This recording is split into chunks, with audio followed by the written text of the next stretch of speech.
so this is something that must be done. And so that is something that will take effect from the 1st of February.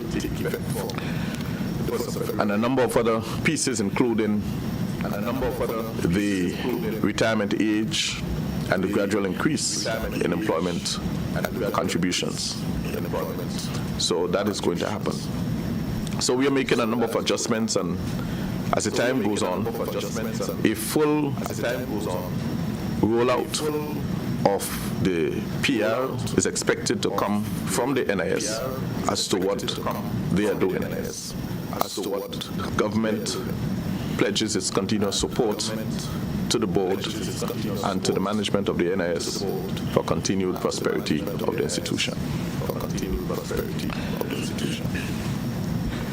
The Housing Authority of Grenada continues to offer soft loan, and I specifically want to mention that because there is a soft loan facility at the Housing Authority of Grenada. It appears to us from our analysis that many Grenadians are not aware that there is a soft loan facility up to $40,000 that is available at very concessionary interest rates at the Housing Authority of Grenada. The authority continues to issue those loans or to lend to people and collect on behalf of the institution to ensure its continued viability. Those of you who use the opportunity to take these monies without paying, we expect to implement certain remedies to ensure that that does not continue. We believe that the Housing Authority of Grenada has to run as a business. We've had a lengthy discussion with them. Yesterday again, we met with the staff, management, senior management, and the chair of the authority. The institution, as it's in itself, is performing. We continue to offer strong support to them. And so we expect this year, 2023, to see the fortunes of the institution turned around, at least begin to operate in a way that we would like to see it operate, with a measure of efficiency. And finally, the low-cost housing. We've completed the application process. We are in the process of concluding the vetting and selection of applicants. And I want to say for the record, I'm not involved in it, period. There is a committee, an independent committee that has been set up for that purpose, and I am aware that they have done most of it. I think just one more to be done.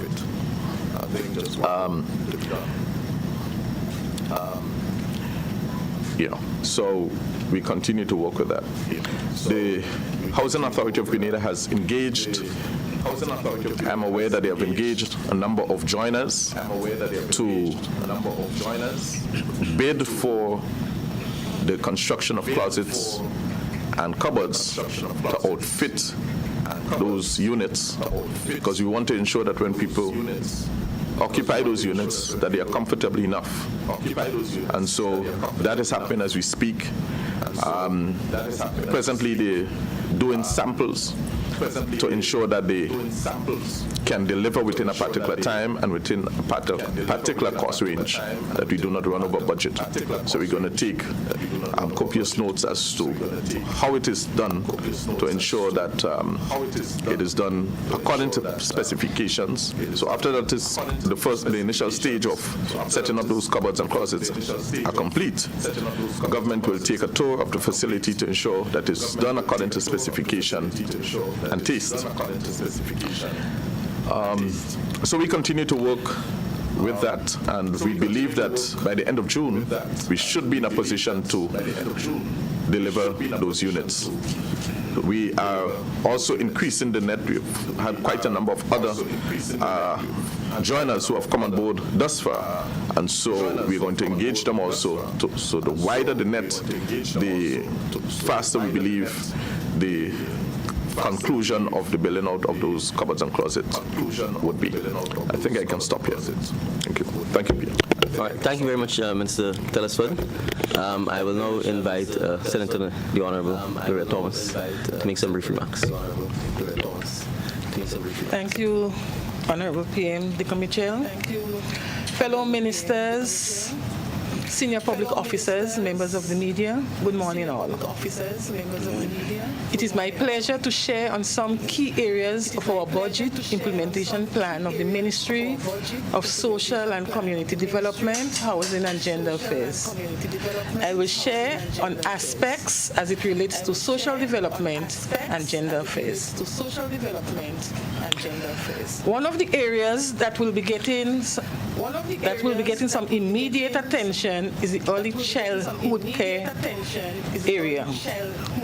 The ministry will ensure the development of a national child care policy and action plan.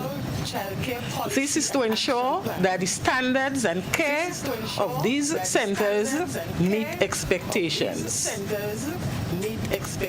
Consultancy service will be procured to lead on this initiative. And I say lead because we will be doing that engagement with the practitioners in the field, and we will be engaging them so that the policy that we come up with will be sensitive to our local reality.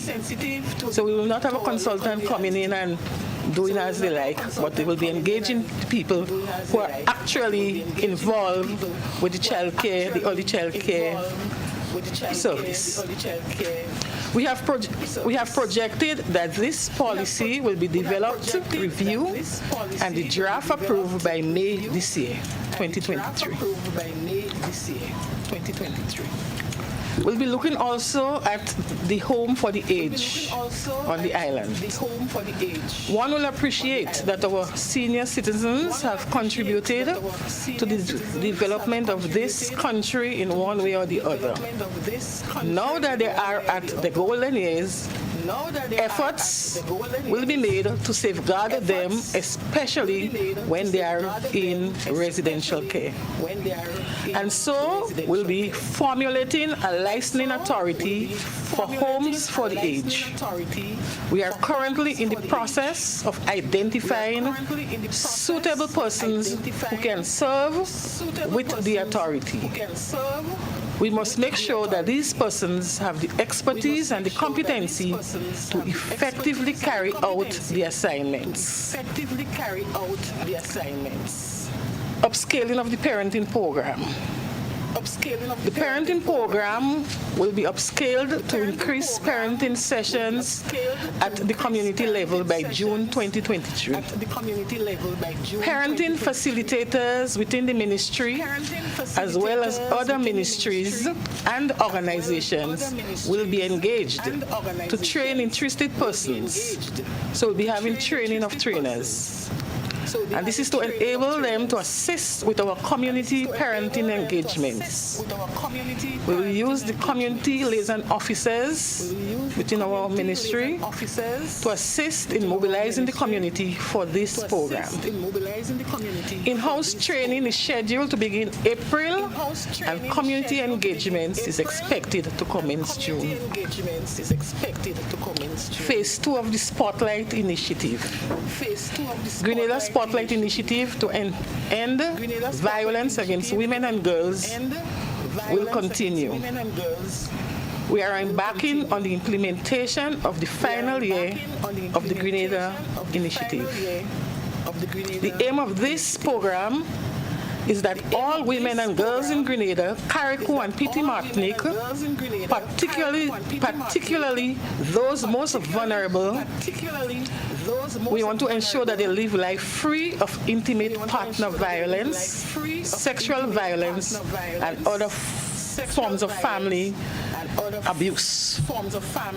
The 3 areas of focus: one will be building and strengthening government institutions, women's rights organizations, and civil society organizations.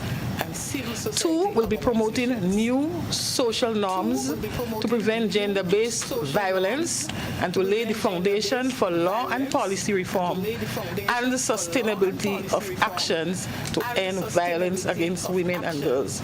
And here we will be engaging in lots of public education, providing coordinated service for victims and survivors of domestic violence and sexual abuse. The ministry will establish national and subnational coordinating mechanisms for implementation of the standard operating procedures that was launched in December.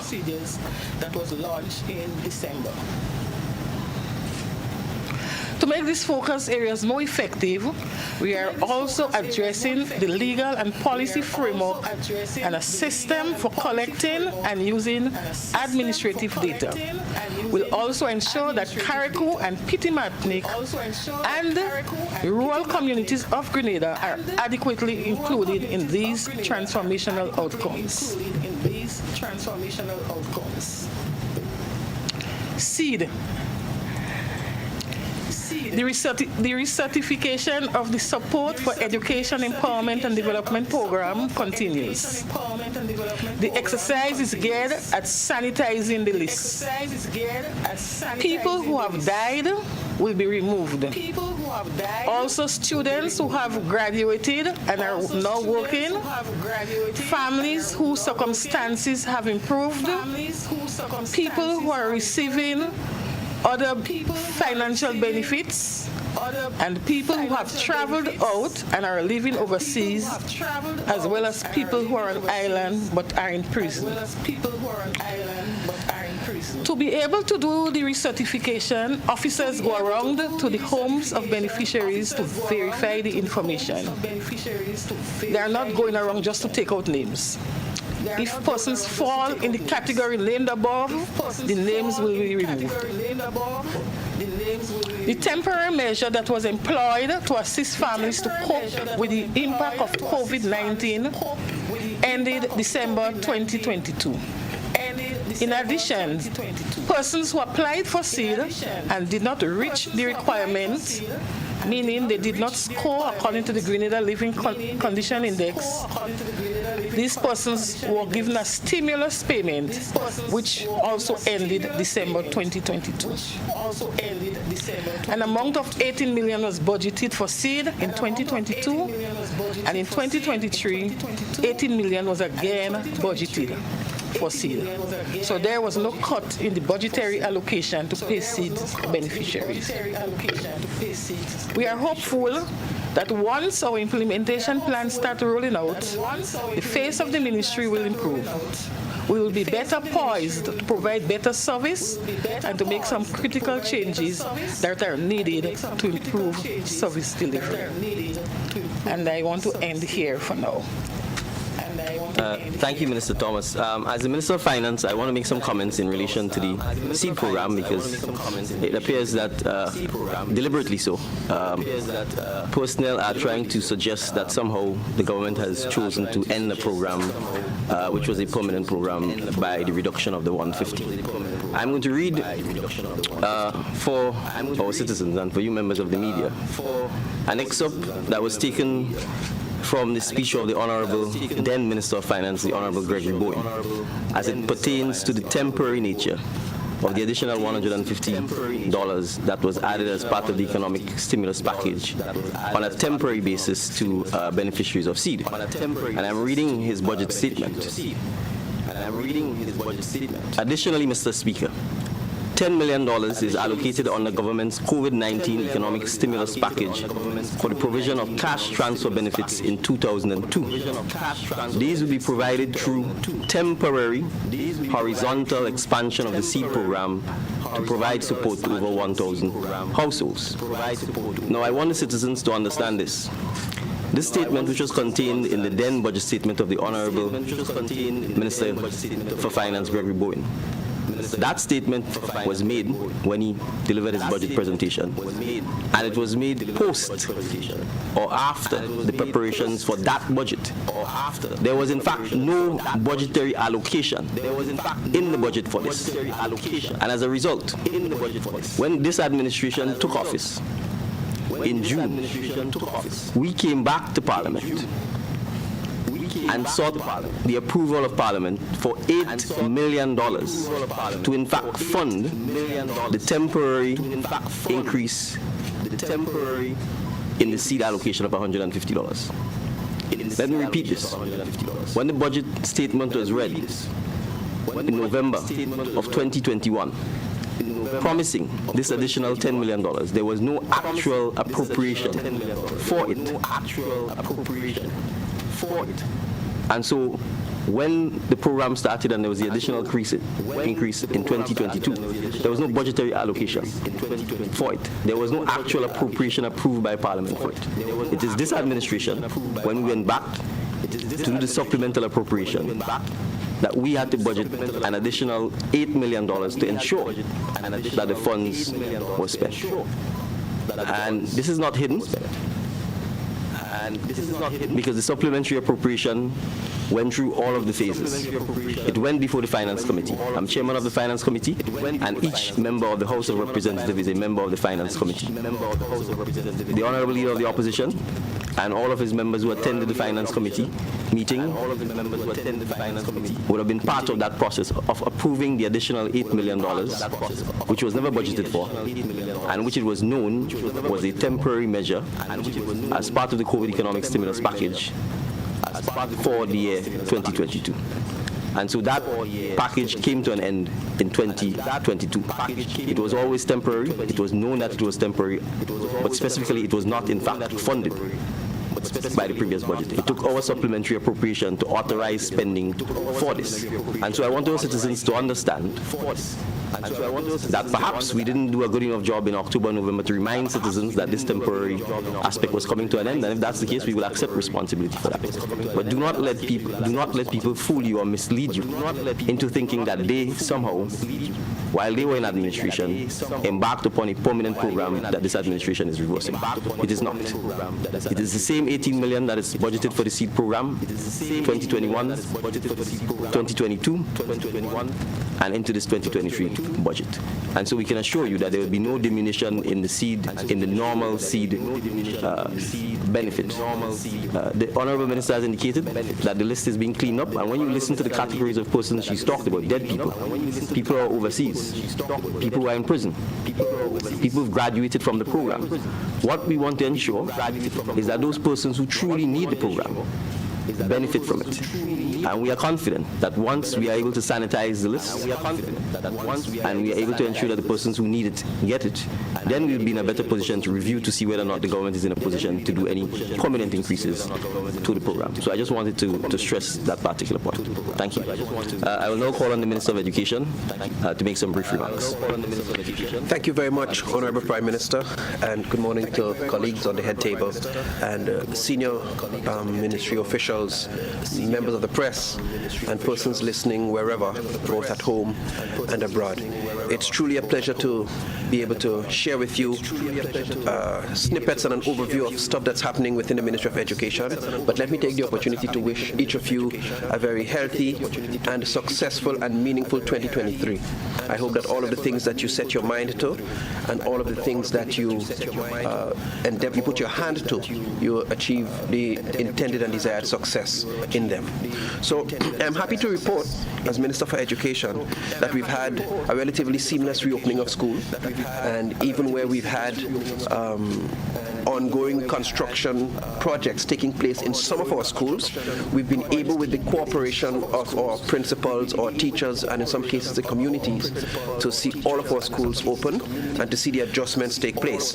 I can point to one of the examples in St. David's RC, where we've had to relocate the schools, the entire school, to to the community center to facilitate expediting of the ongoing restorative work on the main building.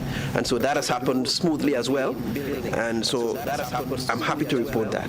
Additionally, we've been able to engage our principals already since the start of the term, and we are experiencing tremendous collaboration with them.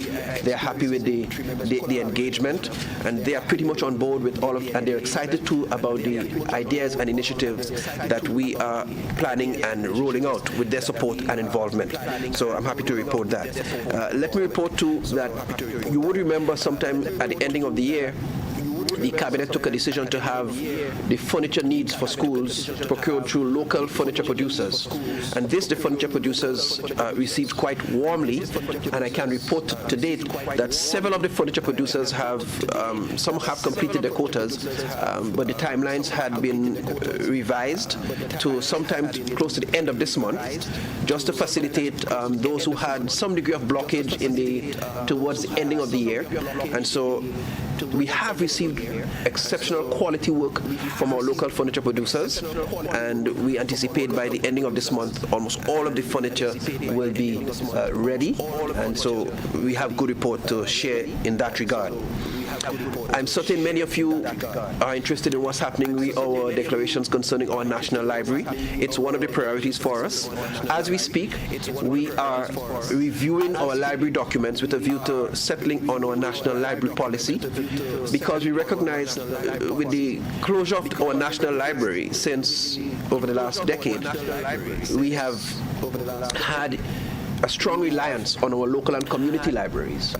And we now need to take an umbrella position over all of our libraries. How do they fit? What degree of support do we offer to them? How does that fit inside our national policy as we move to continue the restoration drive of our national library? So ongoing, the digitization continues of the documents there. So that is ongoing as we speak. And within this quarter, we anticipate to have the scope of works for restoration done in conjunction with the ministries of infrastructure and mobilization and implementation. So we're going to collaborate to have the scope of works done with a view to setting up the framework for actual commencement of work and going through the process of bidding and ensuring that we select a contractor. So that's the position with the library. In relation to TAMCC, we continue, the council continues to engage and set out strategic plans for the direction in collaboration with us at the Ministry of Education. We have engaged with, as was declared last year, with the World Bank-sponsored OECD Skills Innovation project that seeks to upgrade tertiary-level education and institutions across our nation, and TAMCC is featured heavily there. Within this quarter, we are due to have a meeting with them. Representatives are due to be on island. I'm not sure of the exact date, but I think within the next couple of weeks, we should have representatives from the World Bank and the OECD Skills Innovation Project on island to begin to map out how we are going to support TAMCC and the other tertiary-level institutions across the island. Now, in our own ministry budget implementation planning, we identified a number of the institutions that are likely to benefit from that project. So we have listed NULO, we have listed a couple of others that we want to use and increase their capacity to deliver skills education. And I can tell you too, we have taken on a mandate to have a skills strategy mapped out, and we have some work already done. Some work was done by NTA before, some work was done by the National Accreditation Board. So we are not having to reinvent all of the wheels, but we need to put everything together under one national skills strategy that we are going to come to you with once we have further information.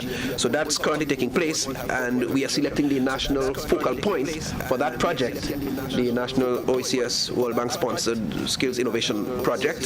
So that's happening there. I'm happy to report too that coding continues at schools.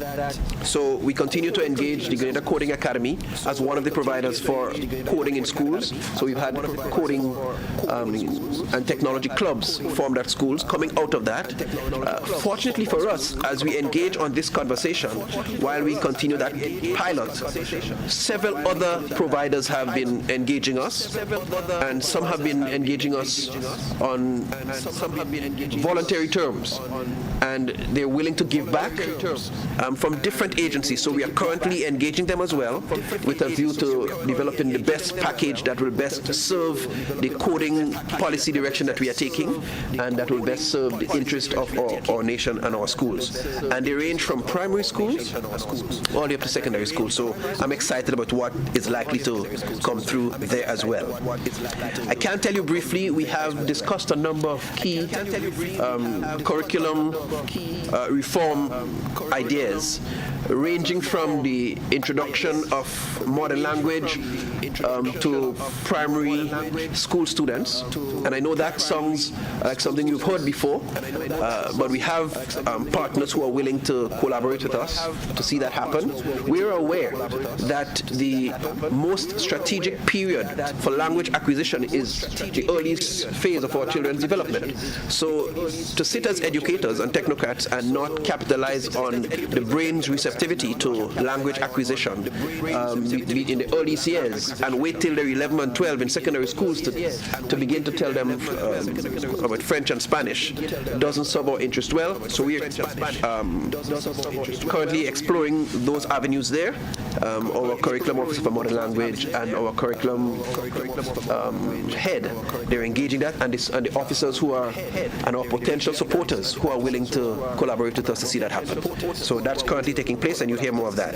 Now, one of the key things you may hear coming soon is to address the shortfalls in some of our key areas like mathematics. We have decided that we are going to engage some of our teachers who we know are competent in some of the areas that other schools struggle with, and we can start building a repository of good lessons taught by experts in some key areas that other schools and other students struggle with, and those can be transmitted virtually. Most of our schools have the virtual setup, and so we want to use this medium to ensure that all students are exposed to quality lessons. Once our department is able to ascertain who are the key players, the teachers who are excellent in some of those content areas and the areas where some schools struggle, and we have that information. So we are going to roll that out, and in the future you can see a digitization of some of those and animating some of those lessons as well to make sure they become a lot more catchy and more receptive by young persons. So the final thing I want to talk about briefly is our school infrastructure. And as we speak, we are preparing to engage NADMA to begin the school inspection process, because we want to use this as part of the strategy to identify schools in need of critical repair, so that we can be well ahead in terms of school repairs to avoid the rush and the cluster that we normally have coming to the end of the July-August period. So that's we're already engaging. There are some clear bills that we are looking at. Florida government, that's a school that needed attention for quite a while. So that's in the design phase, and I think we need to review the design. And St. Giles government, we are engaging the stakeholders, the management board, and those entities to begin to get the consultation going to have the designs developed. And there's ongoing work with those that were under the CDB-sponsored GEEP program. I won't talk about those today because there are a number of them, and some of the other schools that have already been engaged since last year. We continue to work with them and to see them realized. But all in all of those repairs, all of these things continue to happen, and school continues to function smoothly with minimal interruption, and I'm happy to report that. I will rest at this point. Thank you. Thank you, Minister of Education. I now call on the Minister of Agriculture. Thank you very much, Prime Minister. Let me say a pleasant good Good morning to my colleagues, cabinet members, PSAs, members of the media, my friends and family online, brothers and sisters, comrades all. I'm going to give a synopsis of what is taking place in the Ministry of Agriculture, Lands, Forestry, Fisheries, and Cooperatives. But what I'm going to say this morning is by no means all that we are doing or we hope to do in 2023. It is a very important ministry, one of the most important ministries in the whole scenario. And one of the main projects that we have coming up is the food and nutrition security funded by the World Bank. And this will cover quite a few projects in the Ministry of Agriculture. Under this project, we have different components, and one of the most important components is the food crop production. We are hoping to increase some 75 acres of land under these lands under production, and we are looking at increasing the production of root crops, dasheen, yams, sweet potato, edos, cassava, bananas, plantain. Those are some of the crops that we'll be targeting. We are hoping that we have already put systems in place to mobilize some of the planting material from St. Vincent and the Grenadines. We are also holding talks with CADI and other regional and international organizations.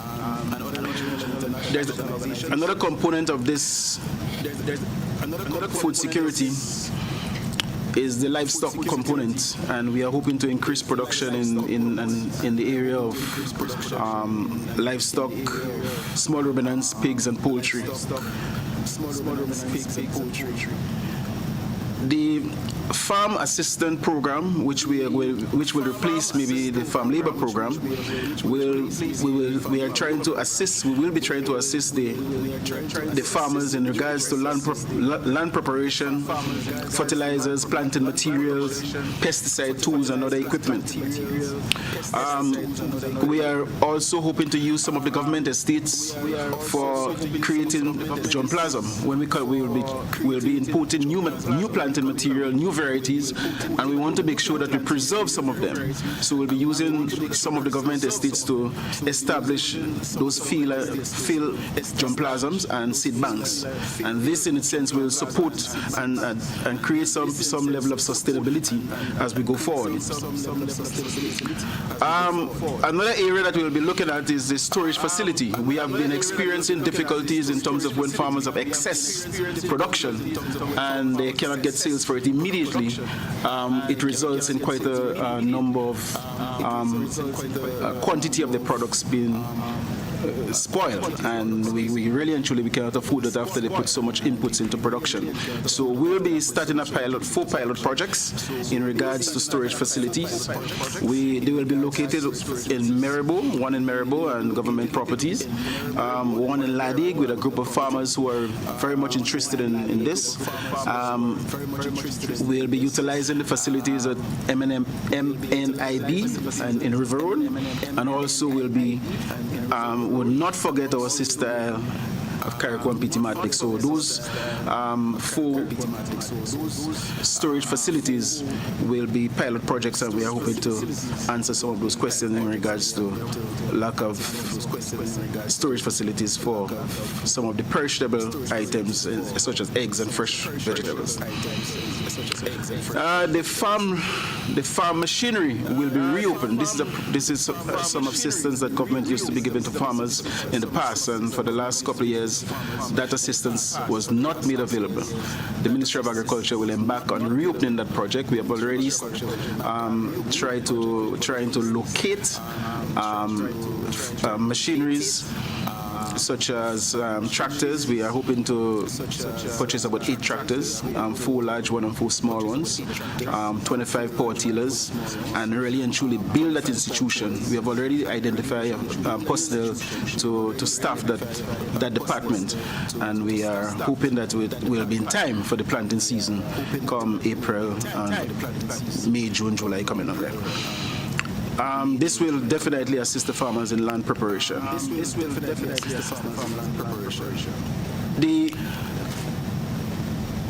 We are also hoping to do some farm roads, which is crucial, especially for the nutmeg and cocoa farmers who find it very difficult to get access to the plantations, especially in areas where it's heavy production and really and truly the farmers cannot be carrying loads on the head. So we have to see if we can open up those roads. The Ministry of Agriculture will embark on that project, and we have a few roads that we have identified as immediate to give it immediate attention.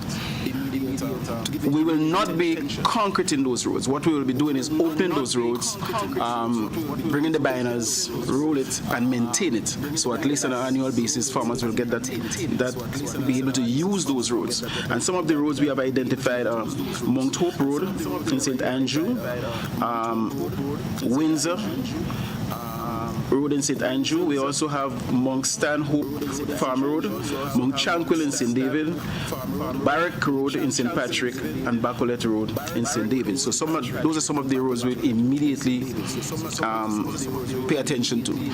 We'll also be asking farmers to make the necessary applications in regards to some of the roads we were not able to identify, but the farmers might be able to help us in identifying them. And also the Extension Service will furnish us with the necessary information. Apart from that, SIEP is also doing some of the road, and SIEP, Smart Agricultural Enterprise Project, they'll be building roads and they will be concreting those roads. They have already started in Clocher, Palmis, and Granton, that's in Willis. Those roads are in advanced stages. There are some other roads that SIEP will be taking on board this time. We have Dumfries in Carriacou, Springs Garden in St. Andrew, Rookie in St. David, Maitland Road in St. Andrew, Badia St. David, Fairfield St. David, Chambo, St. Patrick, and Mount Rule Pleasant in St. Patrick. Those are some of the roads that SIEP will be have already have funding for, and they are putting systems in place to ensure that those roads happen. Now, all these roads will not be completed in 2023, but it's a project that will be ongoing.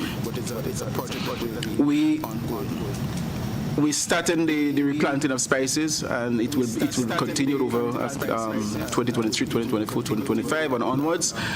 We are starting off on a small scale, and we are hoping to expand it as time goes on. Farmers have already expressed their interest, and they are preparing for some of the plants. We do have quite a bit of plants already propagated, but obviously they have to spend the infantile stage in the nursery, and I hope that people can have some patience in terms of, but we are hoping to get most of these plants ready for the planting season, June, July, and in 2023. On the issue of agro-processing, this is a very important aspect for the Ministry of Agriculture in 2023. We have already established an agro-processing unit within the Ministry of Agriculture for the very first time, because we realize that there are a lot of people in Grenada who are involved in agro-processing on a small scale, large scale, but they really and truly they need the guidance, they need the support in trading, in packaging, in branding, in marketing, and the Ministry of Agriculture has a significant role to play there. At some point in time, you will have to hold people by the hands to carry them until they can walk, and the Ministry of Agriculture is prepared to really and truly embark on that support. Our main objective, our ultimate goal is to get the processed stuff, the value-added stuff out of Grenada so that we can generate the necessary foreign exchange. On the issue of fisheries, we have support for the fishermen, fisher folk outside there. On a small scale, we're going to embark on some trading. We're going to assist them in communication, because it's very important to make sure that communication is at its AI when coming to out of sea. So we want to assist farmers, the fisher folk in that particular area. On the issue of sea moss cultivation, it's a new area we want to encourage. We realize that farmers have taken on their own initiative to cultivate. And I say farmers here because in their own way they are cultivating. They have taken their own initiative to get involved in that project, and we think it's important that we increase production there. They have markets in Canada and North America, but they cannot find enough, and therefore we should not allow this golden opportunity to pass. So we'll be embarking on a small scale for now, but it's an industry that we want to build, one of the new industries. Finally, on the issue of honey production, again, Grenada, as you well know, we have been able to capture the gold price in England, and it means that we have top quality honey, and we want to embark on that and start off by training some small farmers and giving them initial assistance so that they can help themselves. And last but not least, in 2023, we want to kick off with the cannabis. Thank you. Thank you very much, Minister of Agriculture. I will now invite the Minister for Health and the Minister for Economic Development to join us. Thank you.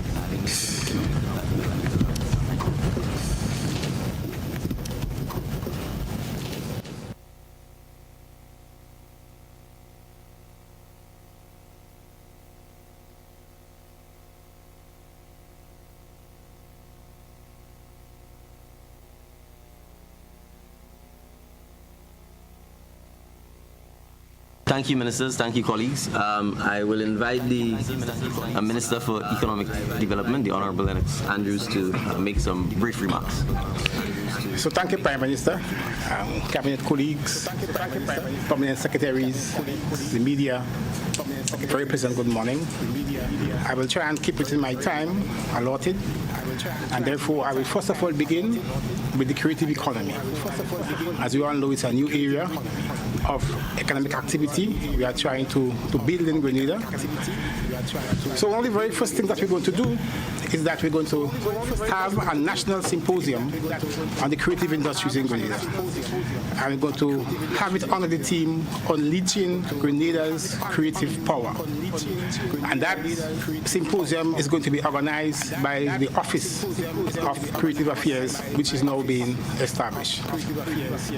The objective of that symposium is to raise awareness of the power of the creative economy in Grenada, its potential, its challenges. We want to exchange ideas, experiences, and very importantly, we want to chart a way forward as regards the framework, the institutional framework that needs to be put in place for the development of the creative industries in Grenada. So we want to bring together the creative practitioners, the eminent international and regional speakers, other stakeholders such as bankers, educators, policymakers, the legal professionals, to share their experiences so that we could chart the way forward for the development of the creative industry. We expect that the format would be presentations, and then there will be breakout sessions. And that session, that symposium, we plan to have it at the end of March. It's a 4-day session at the end of March this year. Also, as regards the creative economy, we would work on Grenada's national cultural and creative industry policy strategy, and as well the relative legislation. And that is very important for driving and shaping the direction of this sector. We're going to have some very special fiscal incentives to assist those who are involved in the creative industry. Those incentives include 100% concessions on CET and VAT for selected equipment for a period of 12 months. And this we hope to start by March 1st. We also want, under the creative industries, to provide increased access to financing and technical assistance for all those who are involved in that industry. So we're going to establish a creative industries development fund. And as indicated in the budget, we have an allocation of $2 million. We hope to launch this fund in the first half of the year, and through it, funding will be provided for all those who are registered all businesses who are registered to get support in the area of exporting their goods and services and for content. So that's what we're planning for the creative industry. Under ICT, Information Communication Technology, we plan to launch our big Grenada's Digital Transformation Project, or call it program, on the 15th of March. It's a big program, extremely important for the country, because through this program, we want to digitize the whole of Grenada. And in this regard, we intend to expand free Wi-Fi access to all government buildings, community centers, sporting facilities, playgrounds, and tourism sites. Very importantly is that we're going to mount a huge digital literacy program for our people, teaching our people how to use the computer, how to use the internet, to pay for goods and services, and to work online and to do business online. For the private sector, for our business people, there will be a new electronic payment platform that will allow them to sell their products and services online. And of course, we are going to digitize all of government records.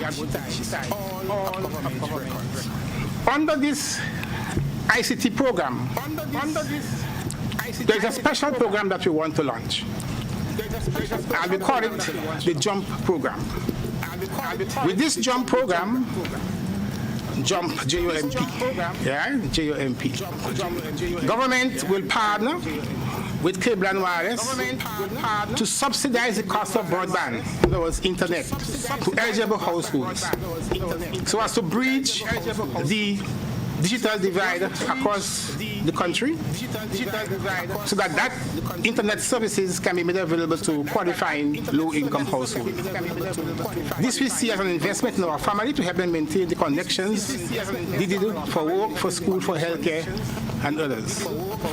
So under the JUMP program, the intention is for our people to receive one affordable broadband service.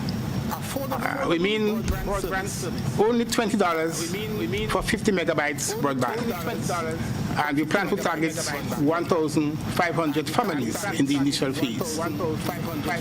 2, free digital skills training for all community organizations. And of course, number 3, we're going to ask our partners to provide our people with low-cost computers. Another very important program we plan to launch under our ICT is what we call this social pay program.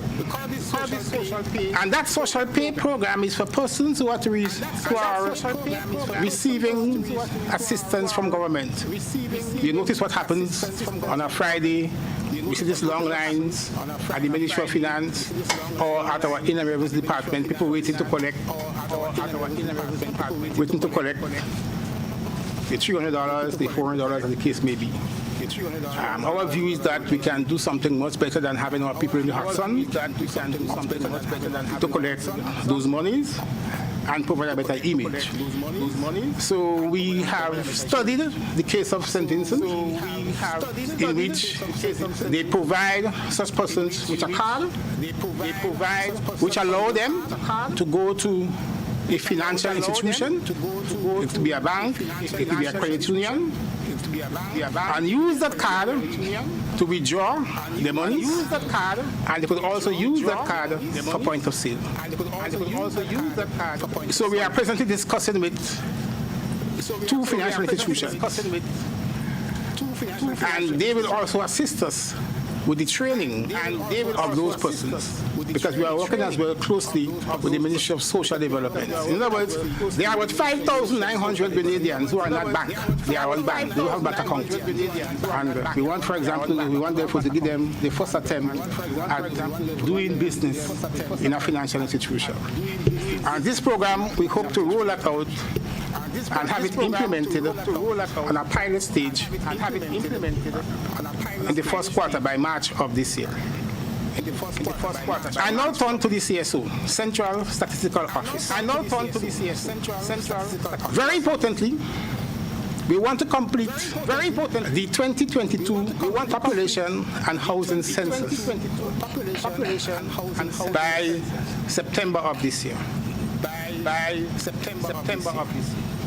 The population and housing census is an important exercise that provides very important data for government to make informed decisions and to design policies and programs that are rigorously adapted and suited to the needs of our people.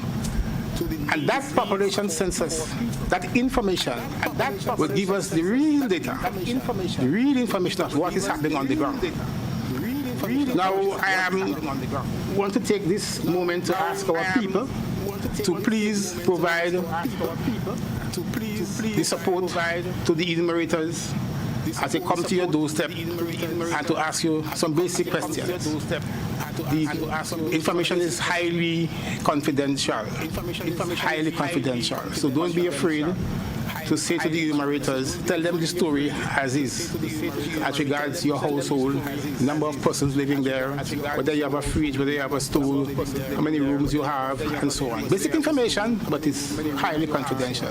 But that's the kind of data that, as government and as policymakers, need to be able to plan and to design projects and programs that can help our people live a better life. So I make that special appeal because we really want that data so that by September we can have all the numbers available for use. Also on the statistics, we want to conduct our quarterly labor force survey. And this will inform our labor market. Issues related to, for example, our unemployment rate, areas of where you have vacancies in the country. And importantly as well, we want to complete the revision of the Consumer Price Index, the CPI. The CPI, as we all know, gives us a sense of the level of inflation in the country. It tells us the extent to which prices are rising. Yeah? And that data is also extremely important. So, apart from the fact that it reflects the current consumption pattern of the population, trade unions, government need that kind of information when we are negotiating things like salary increases and so on for our workers. So we want to complete our CPI. Now we have the special program in statistics, which is the OECS Data for Decision-Making Project, which is funded by the World Bank. An important component of this program of this project is a scholarship program. It's a scholarship program.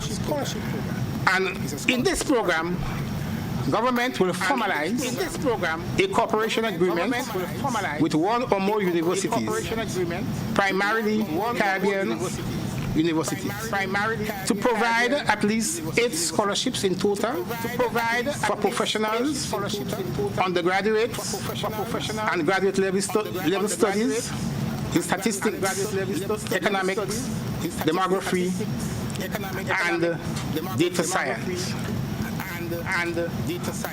So we're going to roll it out for you in some more detail and invite you to come and apply. The maximum amount for scholarship awardee is $40,000 US. And it is all geared towards assisting you to complete your degrees in the areas that was mentioned before. Now, tourism. On the tourism, one of our ministry's priority for the year is to develop Grenada's products offering in keeping with known standards. We will improve various sites, and we will also implement a number of community tourism initiatives. So presently, we are working with the Cassava Festival those persons in Munich who are responsible or who are involved in cassava production. We want to have a cassava festival sometime by the middle of the year. And also, in Kariku, we also want to have a similar corn festival. And finally, in the area of rural development, we have 12 roads, farm access roads, that are to begin rehabilitation in 2023. 3 areas are planned for irrigation support. So we have Limelia, Bele, and Dumfries in Carrico, and 5 in Grenada, Conference, Lacoutry, Chambo, and Las Chess and Hopeville. And then under the PNTF, the Basic Need Trust Fund, we sometime this year will implement the construction of the St. John's Street Preschool. We're going to refurbish the St. Dominic Primary School as well as the Victoria School for special education. And the Bonnet Bridge, of course, is to be constructed. So I will stop here for the moment, and I wish to thank our team of permanent secretaries in the Ministry of Finance and consultants, Rolando, Tim, Finley Jeffrey, Iran Francois, who are all working without rest to implement the budget on time. So at the end of the year, we want at least a 90% percentage implementation of the budget. Thank you very much. Thank you very much, Minister for Economic Development. But you do have this super ministry, so we appreciate that if you give us an implementation rate, we will certainly take that. I now call on the Honorable Senator Jonathan Lacret, Minister of Health. Thank you very much, Prime Minister of the State of Grenada, which includes Carrico and Martinique. Cabinet colleagues, senior administrators in various sectors that are here this morning, Media Workers Association, and also viewers and listeners on social media. It is no secret that the COVID-19 pandemic has exacerbated as well as threatened the progress of global health over the past few years.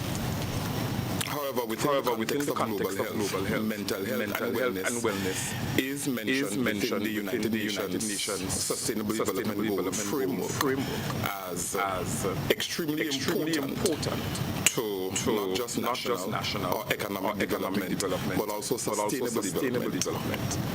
And as a result of that, I believe by and large, we have heard and we're still hearing the national cry for the rehabilitation of a rehabilitative clinic, also known as formerly known as Carlton House. And as a result, we have prioritized the year 2023 at the Ministry of Health, Wellness and Religious Affairs, branded, so to speak, as a year of mental health and wellness. Within that mental health and wellness framework, we are going to commence national consultations on mental health in March 2023, and we are going to start with the parish of St. David. That strategic just in case we need a supplementary budget during the year. So will be gracious to us because we've started with his constituency. But we're starting with St. David, and we're going to move to the other parishes, including Carrico and Petit Martinique, as we move through the rest of the months in the year. We believe that the national consultation is important because we want to do some reformatory work as well as some policy reformation as it relates to the Mental Health Act of 2006, of which some amendments were done in 2008. Well, that's a long time ago. Mental health and wellness has progressed significantly, especially in the clinical field. And as a result of that, we definitely need to make some amendments to the Act. And as a result, consultation is going to be critically important. Apart from that, we are also going to have our signature walker size that is going to be categorized as Grenada shifts And from the Ministry of Health, Wellness and Religious perspective, we're going to be kicking that off also in March. It's going to be national, and we are going to be doing some adverts. I know that one reporter maybe about a month ago had asked for mental health and wellness update because we did declare that we were branding 2023 as the year of mental health and wellness. However, that update is going to come by the end of the day today, I was assured. So you will definitely see a promotional clip on that and the necessary information that you need as well, so that you can definitely piggyback on that. So we are going to be doing our Grenada, our signature walker-size Grenada shift exercise, setting motion from the Ministry of Health perspective. And as time progresses, we are definitely from the public as it relates to where we're going to be walking from, the kind of exercise routines we're going to be engaged in on a national level. Basically a national call for us to fight against the NCDs that have become extremely prevalent in our society at this particular point in time. Additionally, that's one mental health and wellness. Two, we also currently at the Ministry of Health, we are undergoing a number of infrastructural projects locally. We have from the Good Hope Medical Station to Monkridge Medical Station to Guam Medical Station to Victoria Medical Station, you just name it, about 5 or 6 medical stations that are undergoing structural work at this particular point in time, from internal renovations to external renovations. I am sure those of you who live in those areas that I mentioned previously, you are seeing the infrastructural development that is taking place there. You also have the Monge Psychiatric Unit, the gynecology ward that is already complete, has undergone some infrastructural development as well as the General Hospital. We did allude to some minor infrastructural developments that will be taking place at the General Hospital while we plan for the construction of our brand new climate resilient hospital. I'm just going to mention these three things and three. And I'm going to leave it up to later on in the press briefing for my CMO to brief you on COVID-19 and other related matters relating to vaccines and COVID-19, and also PS to just give you an update on our HR mandate and what we've started there thus far. Okay.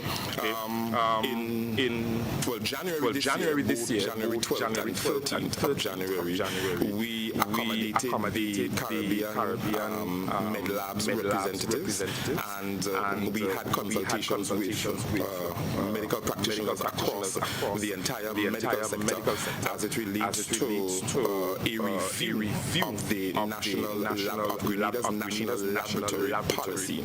I must mention that consultations were extremely successful with a view to legislative reform, because we must ensure that our national laboratory is accredited so that we can continue to provide and deliver the necessary laboratory services at a national as well as a regional standard to our citizens of the state of Grenada. Okay? And lastly, Cabinet has so graciously concluded on the formation of two supporting structures, namely GDAC and Grenada Diaspora Advisory Council, as well as the National Health Advisory Council. And basically their function and objective is advisory in nature, both at one at a regional level, national level, and the other at international level. If there are questions regarding that later on in the briefing, I can definitely speak in more detail, but for want of time, I'll be brief with those three things for now. Thank you. Thank you, Honourable Minister. Can I therefore ask CMO and DMO just make the brief remarks as you want help tomorrow? Thank you. Good. I do.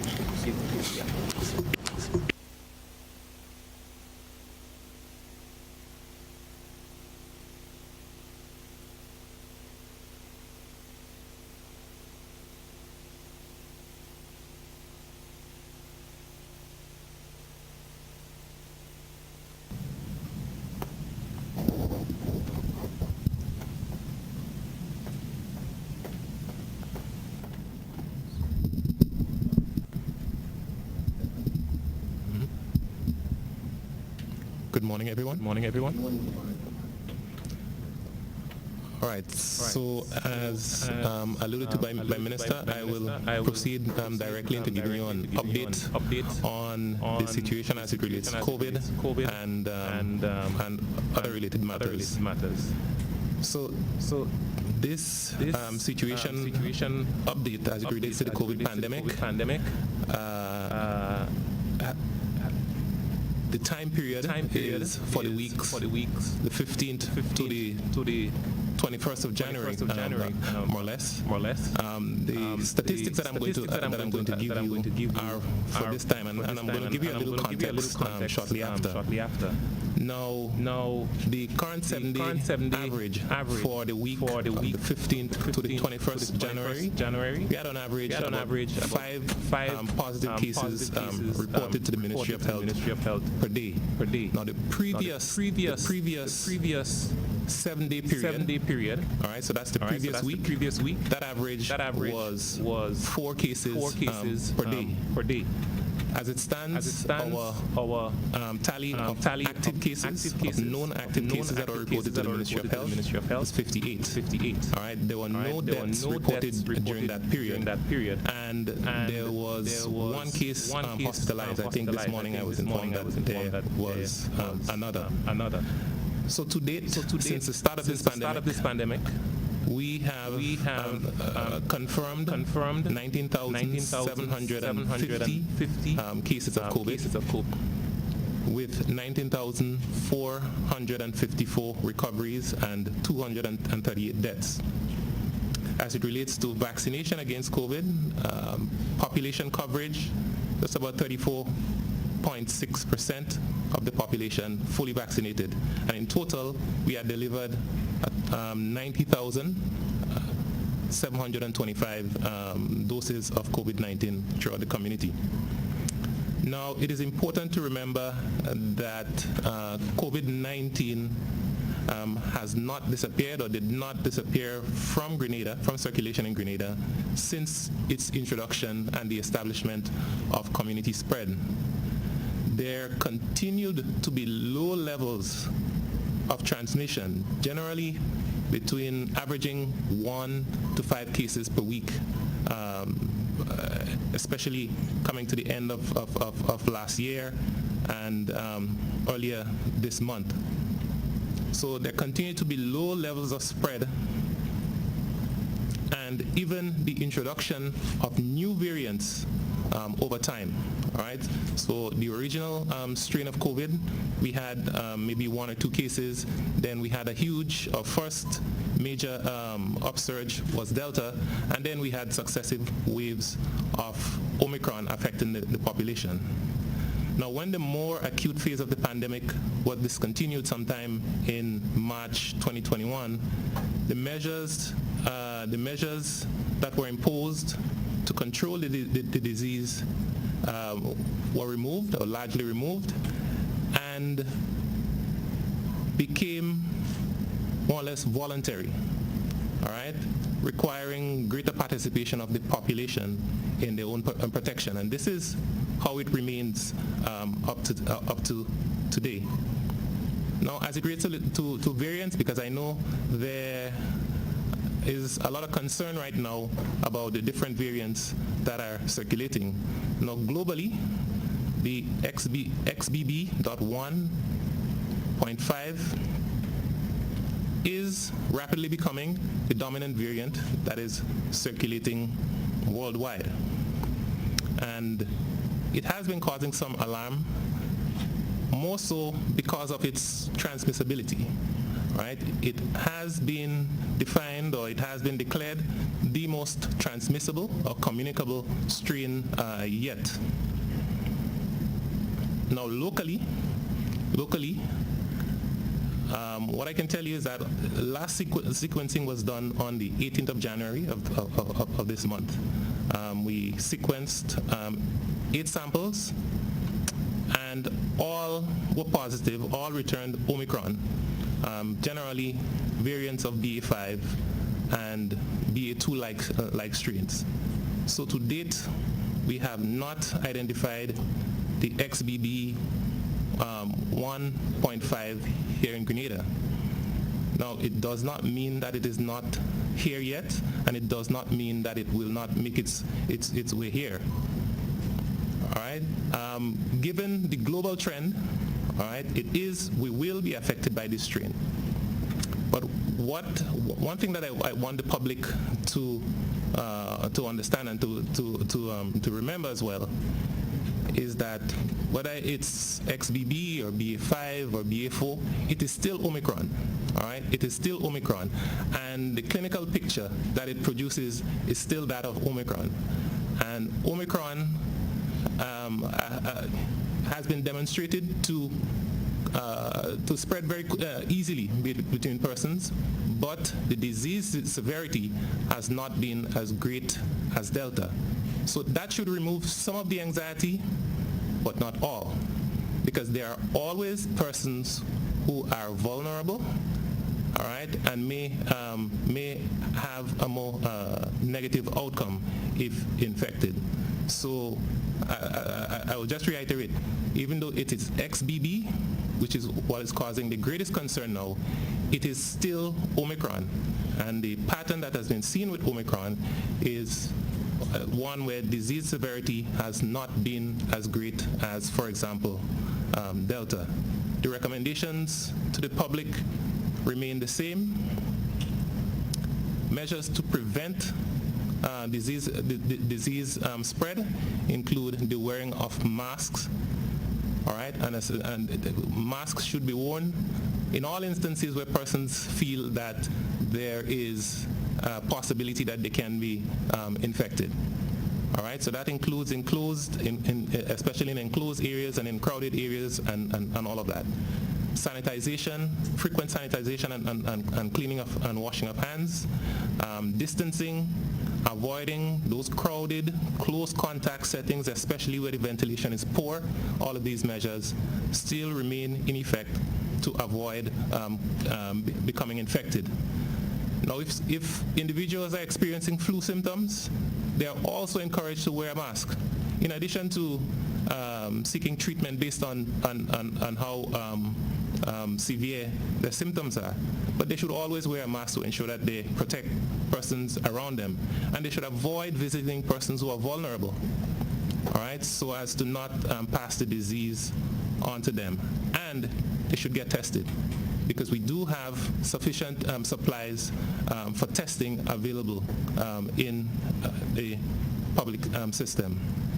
And of course, we always recommend the mitigation measures, all right?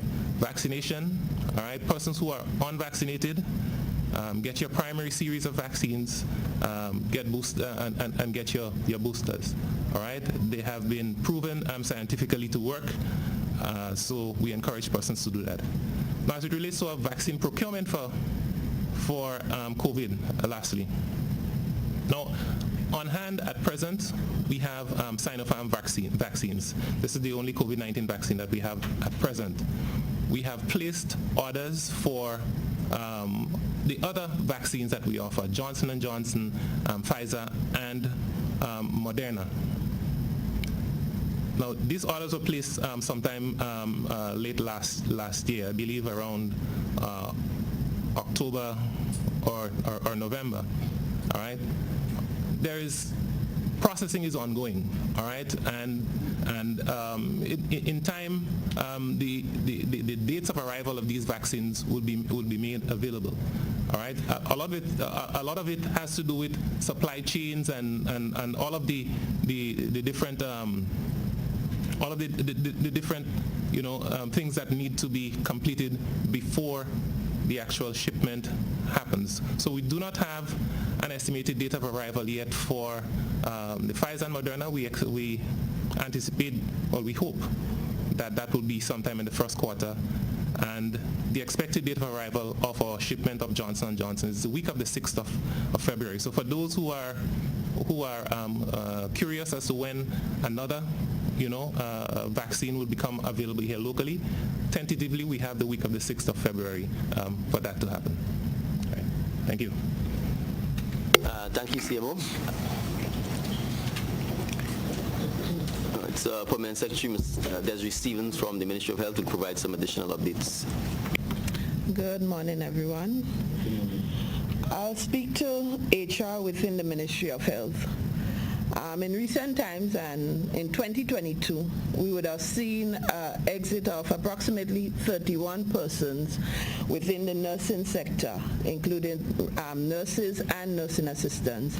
And so far in 2023, we have seen 6 already, and these are due to retirement, resignations, and termination. As such, measures that are to be implemented as part of Budget 2023 includes, and I know you would have heard in the budget presentation, an honorarium to be paid to nurses commencing this month, January month, and it's for 12 months.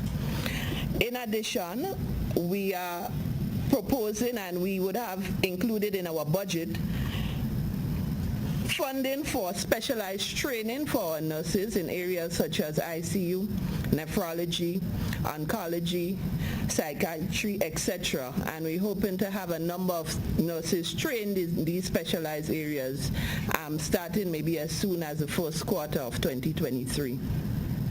Also, as part of the budget, we would have had approval for 21 mission-critical positions, which we are seeking to fill along with other vacancies that exist within the Ministry of Health for areas such as epidemiologists, radiographers, facility managers, phlebotomists, pharmacists, cashiers, etc. And you may ask why cashiers? We've had a serious leakage over the years in revenue collection within the hospital, and we found it necessary to have cashiers in place who would be responsible for 24-hour revenue collection at the hospital. In addition, the ministry is currently developing a retention strategy for our medical personnel, our physicians, and our nurses as a measure to try to retain them within the public service. So within the first quarter of 2023, a retention strategy will be developed that will be forwarded to Cabinet for its approval, which would look at areas, some of these would have come up as part of discussions with the nursing sector and the medical professional as areas that they see necessary and areas they think would, once implemented, approved and implemented, would retain them within the public service. Over the years, we have seen an exodus of our medical personnel exiting the system, and so we felt it necessary to develop a strategy to seek to retain them. Also, training for our physicians in specialized areas. As you are aware, we have a number of Cuban specialists who are providing support to our hospital services and have been doing so over the years. We felt it necessary that we need to train our own and provide specialized training for them in various areas. So those are some of the HR aspects that the ministry would be implementing as part of the Budget 2023. Thank you.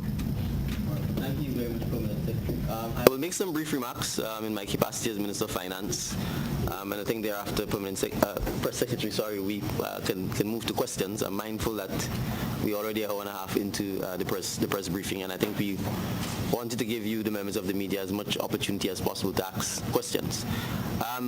My comments will be limited to talking about the cost of living and fiscal measures that we are implementing to assist our citizens, a brief update on the Market and National Importing Board situation, and a report on the CES program. I will start with the CES program because, as you are aware, in September of 2022, we undertook what I would call a remodeling of the CES program to focus heavily on making sure that grant funding was provided to our citizens who are interested in starting a business or extending a business that they already have. I'm happy to say that the program clearly indicates that the citizens of Grenada desire to become entrepreneurs, desire to become small business persons, and desire to extend and grow their businesses as much. And testimony to that fact is we received over 6,000 applications for the grant program. When the reimagining of the program was conceptualized, we were looking at potentially having distributions of funding go out to about 330 persons. So we were not anticipating that we would receive as many as the 6,000 plus applications. So it was heavily oversubscribed. and that is a positive thing. We understand naturally the disappointment for the many thousands of persons who would not have benefited from the program, because we were only able to date to distribute funds to 481 persons. So we met and exceeded the target. The initial target was 330 persons. We in fact have distributed funding to 481 persons. We expect the number will go up. There are some persons in the system who are still being processed, but effectively the program has come to an end as of December 31st. We want to indicate that from the perspective of the sectors that have been impacted, the program was also successful in that we were targeting the productive sectors. And to that extent, fishing received the largest percentage of the grant funding, as much as 28%. It was followed by agriculture, which received 20%, and then agro-processing and the creative economy. So the sectors that we were targeting certainly, again, was successful. 94 new businesses received funding, and 381 existing businesses received funding. So again, we were able to provide funding to at least a little under 100 persons who benefited from the program. In terms of disbursement by parish, St. George, partly because it's the most populous parish naturally, and perhaps the parish most driven by commercial and economic activity, received approximately $2.9 million of the disbursement, followed by St. Andrew, which received approximately $1.4 million, followed by St. David, which received $1 million, St. John, $670,000, St. Patrick, $548,000, St. Mark, $418,000, and Carriacou and Petit Martinique, $275,000. So for persons who obviously have not benefited from the program, we intend to keep your information on file because the government certainly intends to look at further opportunities that will be available to provide further grant funding or low interest cost funding to persons who wish to extend or start new businesses. And that is the focus of the economic development and economic transformation that the government wishes to pursue. We recognize the need for the social safety nets, and testimony to that is the fact that the seed budget, as I indicated earlier in the presentation, remains at the $18 million. We recognize the need to continue providing a lot of the social security assistance, and the total budget under the Ministry of Social and Community Development for that is actually $32 million. So it is not just the seed program that we've maintained, but there are a number of other social safety net programs that will continue. But we want to encourage our people to empower themselves. We want to encourage them to become business persons. We want to encourage them to have their own businesses. We want to encourage them to get involved in the creative economy. And so the incentives that Minister Andrews referred to is part of the cost of living and the fiscal relief measures aimed at driving economic activity throughout the country. So the fact that we have taken the bold step to offer 100% both VAT and CET on the importation of items related to the creative economy is testimony to that. Our citizens, we believe, are very creative, and if given the right policy and infrastructure support, we have no doubt that the creative economy has the potential to become a significant contributor to economic development in the country. We had originally hoped that we would be in a position to have the incentives take effect from the 1st of February, but there's some administrative and technical work that we need to do, particularly making sure that we clearly indicate the items which will be exempt from the duties, and so we need some additional time to do so. And so we are pushing back the date from the 1st of February to the 1st of March to make sure that both the government departments as well as the public and those who are involved in the creative economy have sufficient time to be very clear on what items will attract the incentives. Similarly, in relation to the tax on the sugary drinks, we are going to push back the date for this to become effective from the 1st of March rather than the 1st of February, because we need the additional time to make sure that the items are clearly identified, clearly classified, clearly published, and that there's no ambiguity. And so we felt we needed the additional time to do so and to communicate with the stakeholders who would be impacted by this measure. We have already, as of January 18th, harmonized the gas prices between Carriacou, Grenada, and Petit Martinique. I suppose in a technical sense, the gas prices in PT Martinique are actually cheaper than Carriacou and Grenada, but there's no gas station in PT Martinique.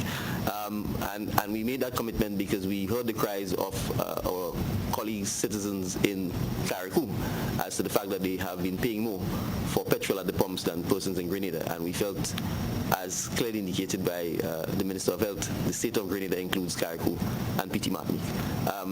We have taken, as was indicated in the budget, the decision to permanently cut for the next 12 months the petrol tax from $5.50 to $3.50, and that has become effective as of the 18th of January, and that's a fiscal measure there to address the price of petrol at the pumps. We have also taken the decision to continue subsidizing the LPG small cylinders.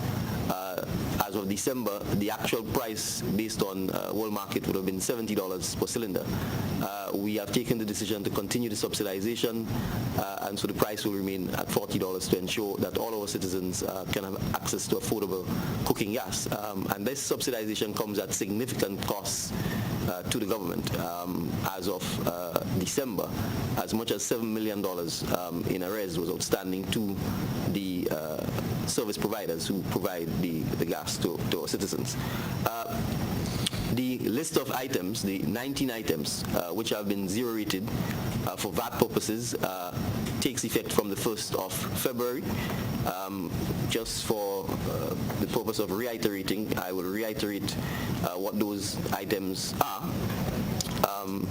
starting with condoms, sanitary napkins, laundry soap, bathing soap, toilet paper, toothpaste, baby diapers, adult diapers, hand sanitizers, lentil peas, black eyed peas, red kidney beans, coconut oil, sunflower oil, soybean oil, canola oil, olive oil, veggie patties, and soya chunks. And this is in keeping with our initiatives to, again, help buttress the cost of living associated with some of those items. As it relates to the energy, the government will reduce VAT effective the 1st of February from 15% to 7.5% for all consumers who consume up to 99 kilowatt hours for residential customers. The estimated revenue foregone for the year is anticipated at around $3.7 million. So again, it's a significant step by the government to try and cushion the cost of electricity, which obviously impacts all of our citizens. But it's not only that. The government is also going to add a $10 subsidy fee to each citizen's utility bill who consumes energy up to 99 kilowatt hours. Now, this takes effect from the 1st of February, but naturally you will not see that impact on your bill until you get into March or April, simply because the billing cycle of Grenlec obviously is in arrears, and you have to have the first 30 days or the first 28 days of February run. You then get your bill in March, and then as you move forward, you will see the impact both of the subsidy and the reduction in the VAT rate. So this takes effect from the 1st of February. We should also point out that in keeping with the trust to support the digital economy as well as the creative economy, and to ensure that our citizens have access to broadband internet. Broadband internet, energy and water are almost basic necessities to function in the modern economy, the modern world. We have taken the decision to reduce the VAT rate on broadband from 20% to 15%, and that becomes effective again from the 1st of February. And that is in keeping with supporting the efforts at the creative economy and digital economy aspect of things. As it relates to the excise tax on alcohol and cigarettes, we are also going to push the date back to the 1st of March, again to make sure that we can clearly identify all of the alcoholic items and address the fact that the Excise Tax Act itself was passed a long time ago, and what you call tobacco when it was passed is not necessarily what you may call tobacco today. And there are new products, for example, e-cigarettes and so on, which are now on the market, and we need to make sure that we address those nuances as part of the process. So we need the additional time to address this, and so we will push the date back to the 1st of March. Finally, on the Marketing and National Importing Board, as you're aware, we have engaged in a number of public consultations with farmers, agro-processors, supporters and well-wishers of food production, the Marketing Board, suppliers of the Marketing Board.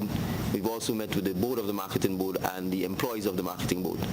It's no secret that the organization is, from a cash perspective, seriously challenged. Now that the consultations are over, we are reviewing our findings from the consultations. We then expect to meet with the board of the MNIB and to convey government's position as to how it intends to treat with the revamping of the Marketing and National Importing Board. So we expect in the next several days that we will provide further information to members of the public on this issue. So I want to stop here, and I obviously want to thank my colleagues, the permanent secretaries, Chief Medical Officer, for coming today to meet with you and to provide the updates that we provided. I think we'd be happy to take questions, and I will now hand you over to the Press Secretary. Thank you. Thank you so much, Prime Minister, and to all ministers and of course our CMO and Permanent Secretary that delivered presentations this morning. We will now open to the question and answer segment. So to our media colleagues that are here in the room, we have a microphone set up here to the back that you may use to pose your questions to the panel. And of course to our media colleagues that are on Zoom, please raise your hand so that I may call on you to pose your questions. As a reminder, please limit your questions to 2 per turn to allow everyone to have a chance to get their questions in, and then we will come back to you once we've cycled.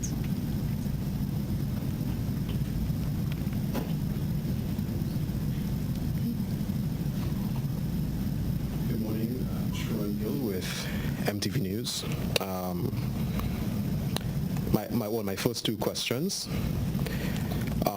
My first question, in light of the cooperation between the Thomases in St. Andrews Northwest in that constituency, how open are you to the whole idea of bipartisanship? That's my first question. Secondly, my question is for Honorable Telesford. Are you satisfied that enough has been done as it relates to public awareness and education campaigns with regards to Grenadians having that understanding as to what is required with regards to their contributions to the NIS, adjustments and so forth, so that the NIS can continue to thrive? That's my first 2 questions. Thanks. Thank you. Thank you. I wasn't clear who the first question was directed to. But since one of the Thomases is here, I would certainly give the Honourable Minister an opportunity to comment. But we've been talking about the fact that Grenada can't move forward unless all Grenadians are involved. So from that perspective, you use the word bipartisanship, I guess, meaning the 2 parties, the 2 main political parties. We certainly support that, but in a wider context, it's not just the 2 political parties, it takes all Grenadians, the government, as well as NGOs, the trade unions, the private sector, to make sure that we can move Grenada forward. And I think I've been on record as indicating that we can't run the country and expect improvement if all we do is, for want of a better term, reverse poverty every 5 years. So clearly, in the context of St. Andrew Northwest, the Honourable Delma Thomas is the MP. But we have a political system where if you're the MP and you are in opposition, you have no state resources to do anything on behalf of your constituents. And we have to, as a country, we have to talk about whether that form of government is effective or whether it is fair. Because people have voted for an MP and that MP is not in a position to have any access to any state resources to move forward. Our government system is the winner takes all. Do we want to continue that or not?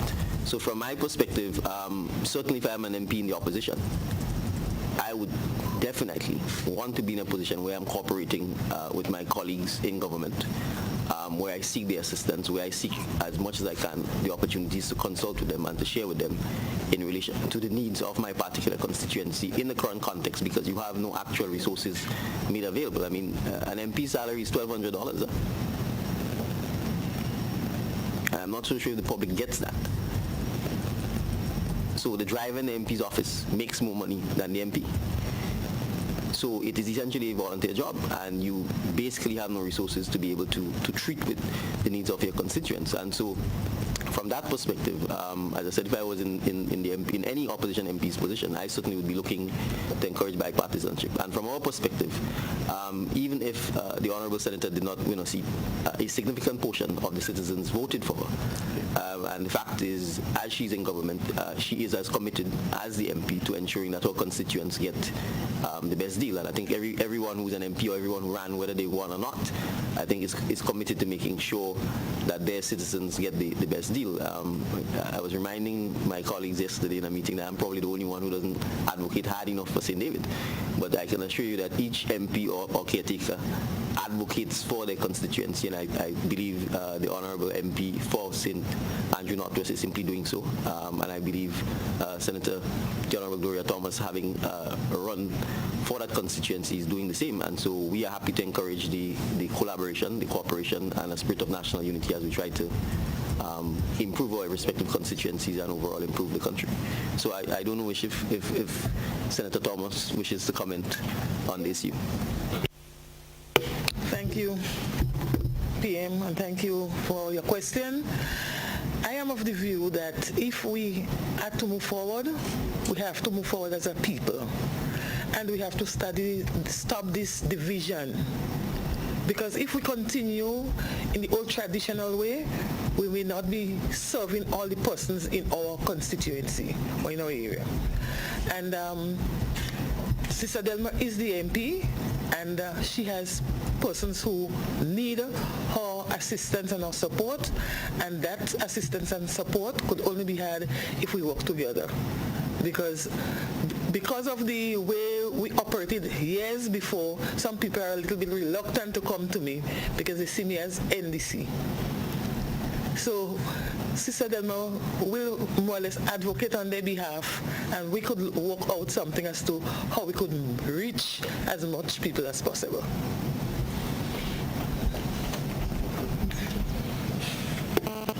Thank you. Thanks for the question. I must admit that at the level of cabinet, we've discussed the very same idea that the Grenadian population has to be made very much aware as to what is happening relative to the changes at the NIS. Some consultations had happened in the past, and we are pressing the go button to ensure that future consultations and publicizing of the various aspects of changes within the NIS is going to happen. So we are having those discussions as we speak. Thanks. Yes. Good morning to all. My question this morning, or let me just say, my name is Johnson Richardson from the Grenada Informer newspaper. Yes, I did not see the Minister of Works here. Yeah, but so I guess the Prime Minister might be able to answer my question. My question has to do with the Western Main Road project. That project has been on the radar for some time. It's my understanding, subject to correction here, that the funding for that project has been lost. I'm not sure if that's the case. But can you shed some light on that project relative to how are we proceeding, how things are going with that particular project? My second question, yesterday, Minister of Tourism, I had the privilege to travel to Telescope in St. Andrews. I think there's some talks about that newly discovered area up at the quarry. Yes, a lovely site, you know. And I note you just spoke about the Ministry of Tourism plan to improve the sites around the country. Are those one of those sites that you hope to look into? And if so, how you hope to tackle that particular area anytime soon? Thank you.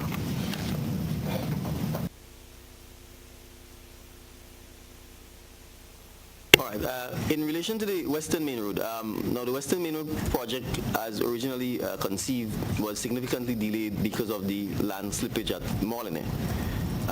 And so that situation had to be rectified, and as you're aware, construction works only commenced, initial construction work only commenced late last year on that project.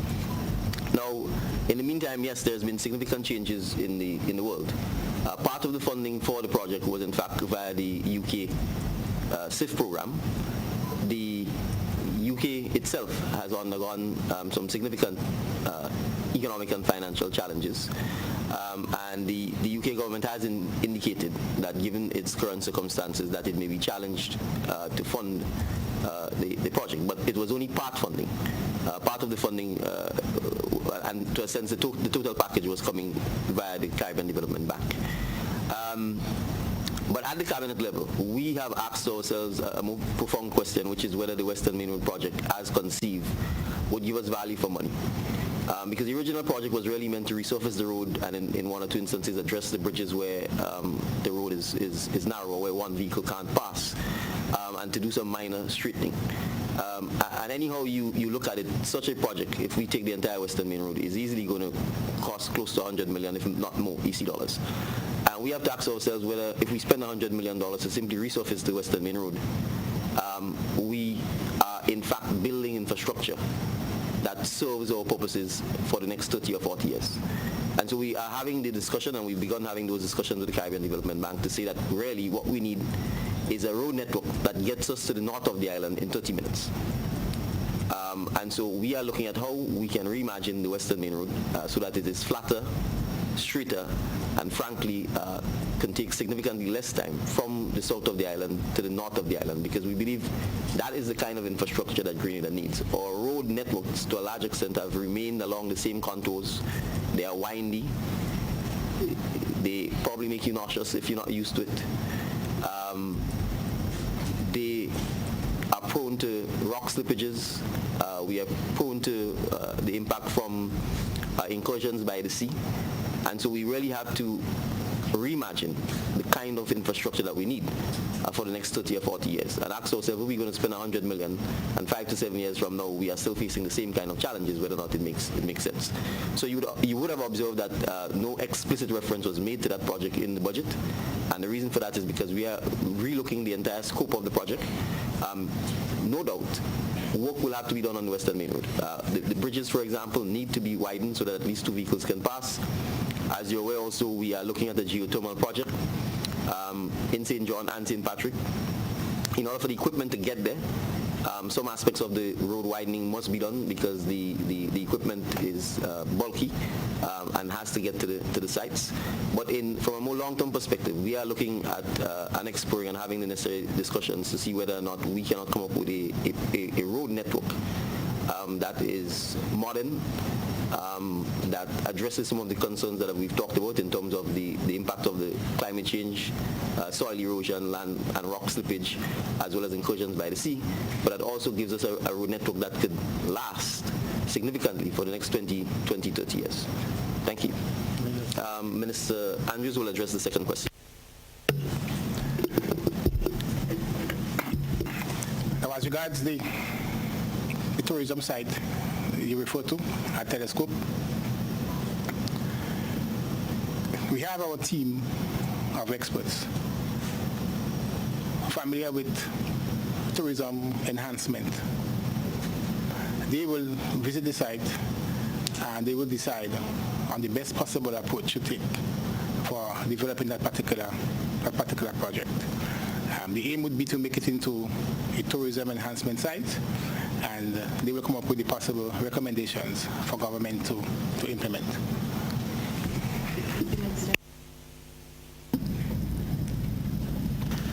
Rena Pierre Thomas, GBN.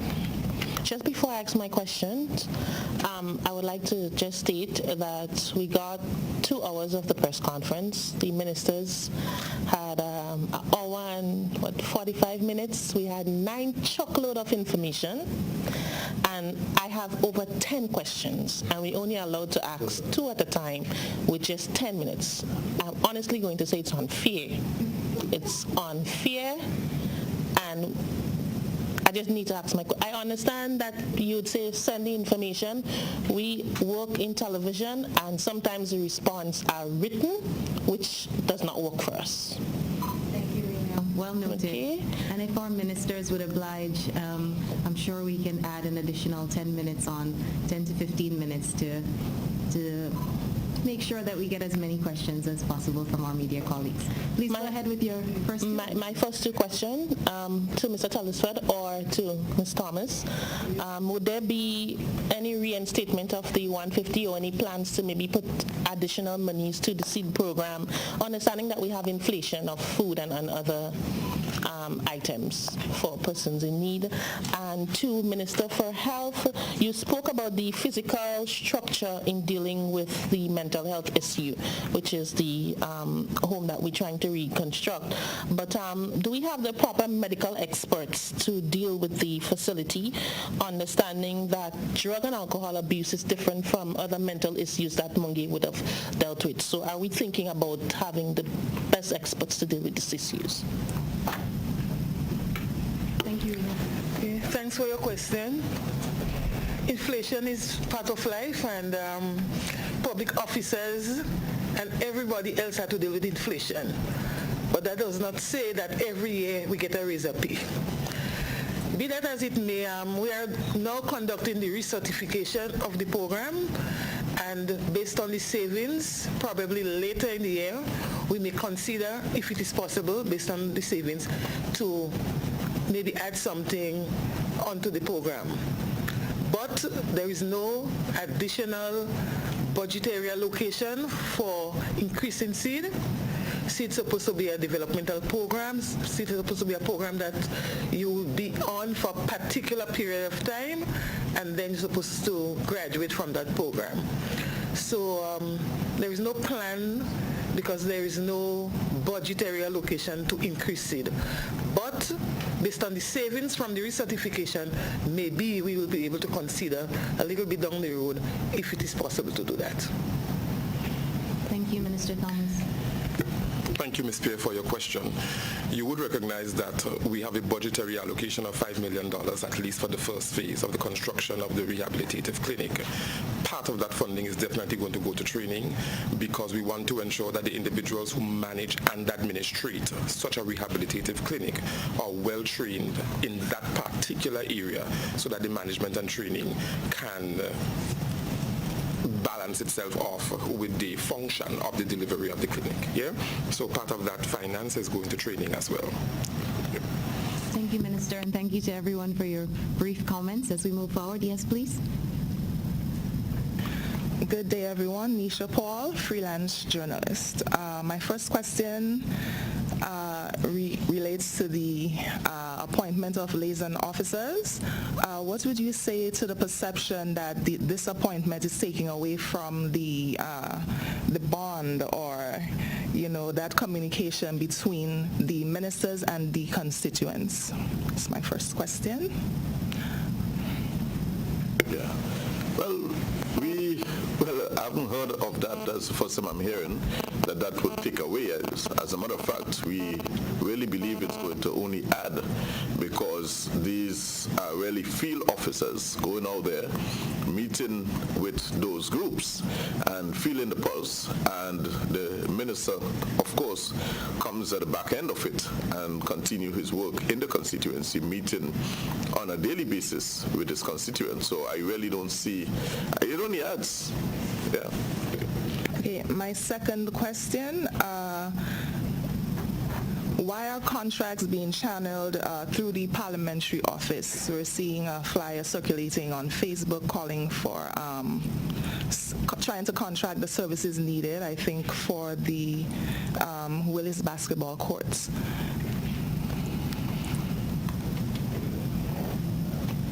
It says it's contracting the services needed for the Willis basketball courts. You can contact the telephone number for more information. Circulating on Facebook. Well, I think you see the perplexed look on each of our faces. I am not aware of that. I suspect none of my colleagues here are aware of that. So I think you have to give us greater context for us to understand. As far as I'm aware, there is no procuring of contract services through parliamentary offices. There are employees who work in the parliamentary office on behalf of the parliamentarian. They don't have any resources to procure any services. Any procurement is done by the ministries. I can certainly say in the case of St. David's, what I do is, if there are services that a ministry needs. And if vacancies have been announced, etc., we certainly get the notices. We let our constituents be aware of it. We post it on our pages. We put physical notices on our notice boards. We certainly encourage our constituents to apply. But these applications are targeted to the particular ministry or the particular procurement agency. So I'm not aware genuinely of any case where parliamentary offices are procuring any services. They don't have a budget to do so. And therefore, unless you said it's on Facebook, so yes, I have it. I have it here. But being on Facebook doesn't mean it's accurate. I was hesitant to say so. I thought I was self-evident by now. But so I'm not aware of it. The MP for St. George North East is not here, but I certainly will inquire of him, and if some response or explanation needs to be provided, I'll ask him to communicate with you. Thank you very much. Thank you. Thank you, Prime Minister. We'll now call on one of our online media colleagues, Nancy Maguire. The floor is yours. You may pose your first question or your first two questions to the panel. Thank you. My questions are directed to the Minister of Health. I'd like to know our plans to reduce the 6 to 8 week wait period that women are suffering through waiting for their Pap test results. And my second question is related to, well, what you say was formerly Carlton House. Where is the location of this going to be? Thank you. Thank you for your question, Ms. Maguire.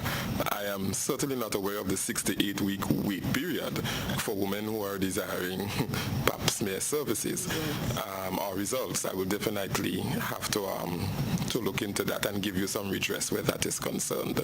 As it relates to the locale for the reconstruction or rehabilitation of the Carlton House, we are still in discussions as to the appropriate place for the construction of such a facility, and in short order the public will certainly be notified of same. Okay, you would appreciate, however, Ms. Maguire, that it may have to be relocated because you can't rehabilitate in such a commercial belt where it was formerly located. So at the cabinet level, we have been in discussions about the location, and you'll be apprised soon. Would that suffice for you, Ms. Maguire? Thank you. I know that there was discussion that it might be at the Princess Alice compound. Hopefully, but I won't encourage you to live in hope at this particular point in time. I want you to have something more concretized. So as a result of that, just stay tuned, because we're still in discussions about it in terms of locating lands for such. Thank you so much, Minister. You're welcome.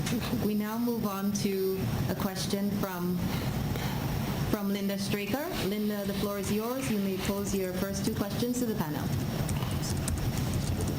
Good morning and thank you. Before I ask my question, I must say I support my colleague Rena Pear with her statement regarding the timing and the allotment to media. However, my two questions for now are, on the 9th of January, during a television interview, the Prime Minister said that we will know of the new diplomatic appointments in 2 weeks. Actually, 2 weeks has passed. We are now starting on the third week. Can he tell us what is the situation with regard to diplomatic appointments?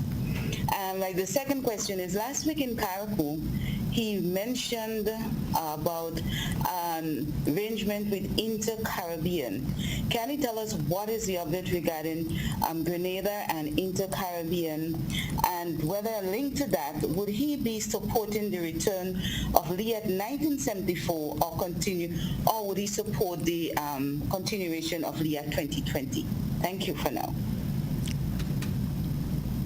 All right, thank you. Well, as far as I'm aware, LIAT 1974 either doesn't exist, or if it exists, it's close to being buried. I believe it's either in liquidation or receivership, so I don't think there's any comeback of LIAT 1974. On a more substantive level, I support any carrier that can fly safely between the islands. I think our air travel situation is so desperate that anyone who ECA certifies as capable of flying between Grenada and any of the islands, we would support. So whether that's LIAT 2020 or any version or reformulation of that, we're happy to support. In relation to Inter-Caribbean, we've been in discussions with them about providing additional air service to Grenada with a newer fleet of planes. We are at the stage where Cabinet has approved, in principle, the policy supporting that. The draft contract between the government and Inter-Caribbean has been reviewed by the Ministry of Legal Affairs, and we expect once that happens, we will provide more detail on it. The intent is to ensure that we have daily flights, more than one, between Grenada and Barbados, so that we can get the necessary connections, additional connections for international flights, because that's one of the challenge and our tourists face. They may be able to get to Barbados, but getting from Barbados to Grenada is difficult and expensive. So in essence, we are hoping that we can have an arrangement firmly in place between Inter-Caribbean and Grenada as soon as the contract documentation review is complete, on condition that they are bringing in newer planes. The existing planes are old.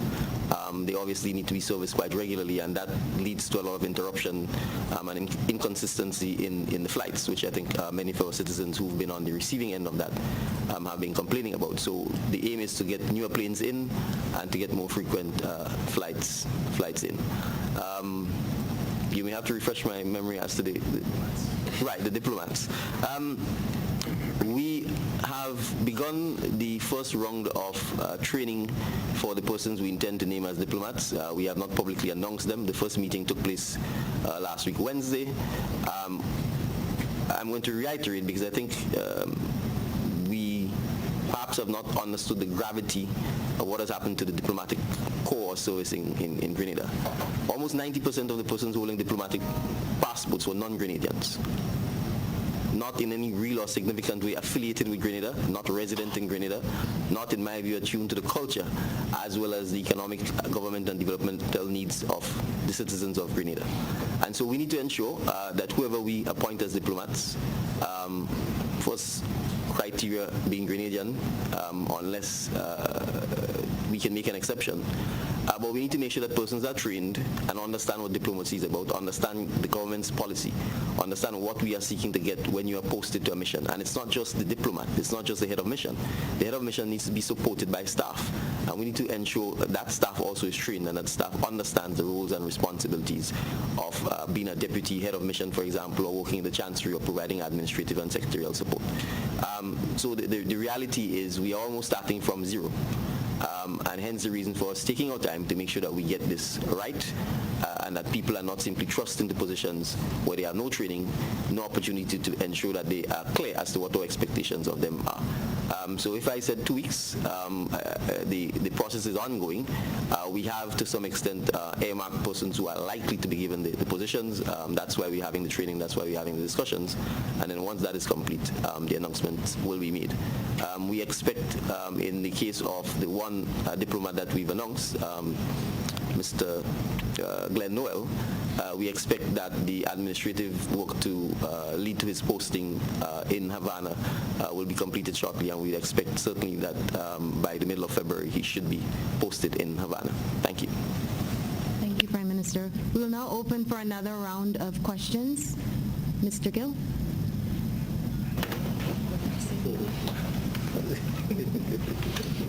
Troy Gill again, MTV News. My question is for the Prime Minister. Is there a mechanism in place or a specific period within which government can gauge the success? Also piggybacking on what you have said with regards to the pushing back for dates of the implementation of the taxes, with regards to the increases on the taxes on alcohol, sugar-sweetened beverages, cigarettes, and so on. So is there a specific period or a mechanism in place within which you can gauge the success of the implementation? And also, my question is for the Minister of Education. With regards to Well, vagrancy is one affecting several schools. We've had the Florida Government School, for instance, had this complaint, and another school entering the school compound. And quite recently, we had the situation with regards to parents and guardians entering school compounds and inciting violence. What measures will be or can be implemented to curb these practices as it relates to security measures and so forth? Thank you. Thank you, Mr. Gill. All right, thank you for the question. I think the monitoring, well, it first depends on what you mean by success. So if it's from a revenue generation perspective, then the monitoring will be almost ongoing. I mean, we can certainly easily, once the measures are put in place, compare our revenue collection from alcohol tax, cigarettes, etc., year on year. So on the assumption that the taxes are imposed, or the increase in the taxes are imposed 1st of March, by the 30th of March, you can compare the 30th of that 1 month period of 2023 with the 1 month period of 2022, and you would see whether there's increased revenue collection. Now, you would still have to be able to discern whether the increased revenue collection arises because of the increase in taxes, or whether because people are, for example, by itself, or whether there's also increase in the number of transactions passing through the port, for example. So we expect that is something from a revenue perspective we would be able to monitor on a month-by-month basis to be able to tell whether revenue collection from a government perspective is taking place. But from a more behavioral perspective, as to whether or not, as a taxing policy, we can impact people's consumption of alcohol, that is perhaps less scientific and far more difficult to monitor and prove. And it obviously would require there to be actual data gathering in the society as to whether people are drinking less or more alcohol and so on. So these kinds of studies, and the Honourable Minister talked about the need for us to do surveys and the housing and population survey, the labour survey and so on. For us to be able to get that kind of information, we would have to be actually surveying and monitoring our population in terms of their habits, in terms of the consumption patterns, in terms of their behaviours. I mean, as a country, I think we certainly should set goals that says we should aim to bring down our consumption of alcohol, particularly hard alcohol. And we should aim to have persons suffering less from alcohol-related physical or mental illnesses. But those things in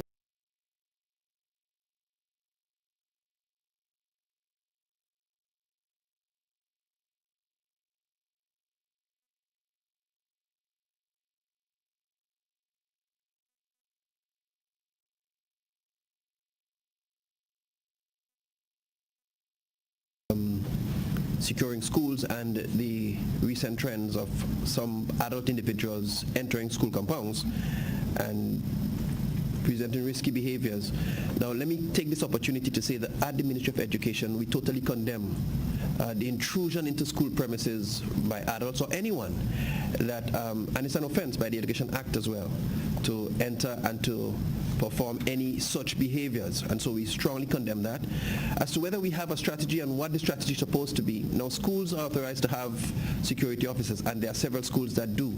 Several schools are fenced and decently secured, but I think in my mind the solution is much more than just having a security officer, because this is a community problem. This needs to be addressed at the level of behavior modification too. In fact, one thing we encourage in our education sector is a partnership. We want the school to be owned by the community. We want parents and villagers as equal and valued stakeholders in the education process to help take care of our schools. We don't want them to feel they can walk in and vandalize. In the same way, they anticipate being able to use the play fields, and in the same way, they anticipate being able to have a function, a community function at the school with necessary permissions granted. We want them to help us, to partner with us, to take care of our schools. And so we condemn that, and we are going to continue engaging them through our PTAs, through our counselors, through our principals. We are going to continue to engage our community persons to let them know that this kind of behavior is not acceptable. It's not something we encourage, and we really want to see them do differently and help us take care of our schools in our communities. Thank you.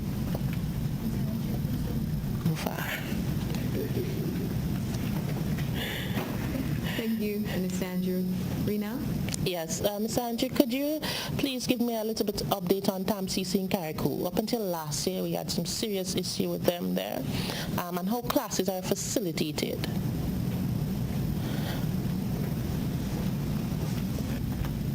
Right, so I can't tell you I have any new updates on the situation with TAMCC Carriacou. It is to one of the campuses. I talked about the review of the OECS World Bank sponsored Skills Innovation Project. The TAMCC campus is also earmarked for work there too, as well as the Maribor campus. So there is opportunity for work and upgrade there. But I think they continue to struggle on amidst the difficulties that we are well aware of, but with limited opportunity outside of a program of improvement that we are soon hopeful we'll be able to share with you. Thank you. Can I have an update as it relates to the St. George's Market?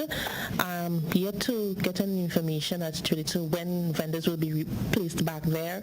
Also, they seem to have an issue with cleaning. The person who were there cleaning retired, and it's been weeks. Vendors are saying that the compound has been cleaned, right? And the Campton project, we'd like an update on that. The Campton project. Yeah. Thank you. All right, Rena, I'd ask you to permit me to have the Minister for Infrastructure, under whose portfolio the market falls, to be able to provide an update to the question. I will certainly ask through the Press Secretary that the information be provided to you later today, and the specific query regarding the cleaning. In relation to the Kimpton Koana Bay project, well, the project, in terms of project status, remains the same as we found it. The project has ground to a halt. As you're aware, there is an ongoing arbitration between the government of Grenada and the developer. And from a legal perspective, that is proceeding. Both sides are doing what they're required to do within the timelines. That having been said, our preferred policy and approach would be to have this matter settled. We don't think it's in the interest of Grenada to have the hotel standing there incomplete, given the advanced stage of construction on what is perhaps the most spectacular view on Grandlands Beach. And obviously it's an ISO in the current state. You drive through the middle of it. It's located on prime property. So we think it's in our interest to have the hotel completed. It was being constructed in the main by a local contractor with over 200 Grenadians working on the site. So as much as possible, we want to get back to a position where the construction resumes and the hotel is completed. Cabinet appointed a subcommittee of persons led by Richard Duncan to look into how we can find a way to resolve this matter. There's been several rounds of discussions on a without prejudice basis with the developer and with would-be interested third parties to see whether we can come to a deal that allows for the continued completion of the site and for it to become a up and running and open hotel. Those discussions are ongoing. The government, for its part, is prepared to do everything that we can within our fiscal space to get this project completed. Thank you. Thank you, Prime Minister. Yes, Mr. Johnson.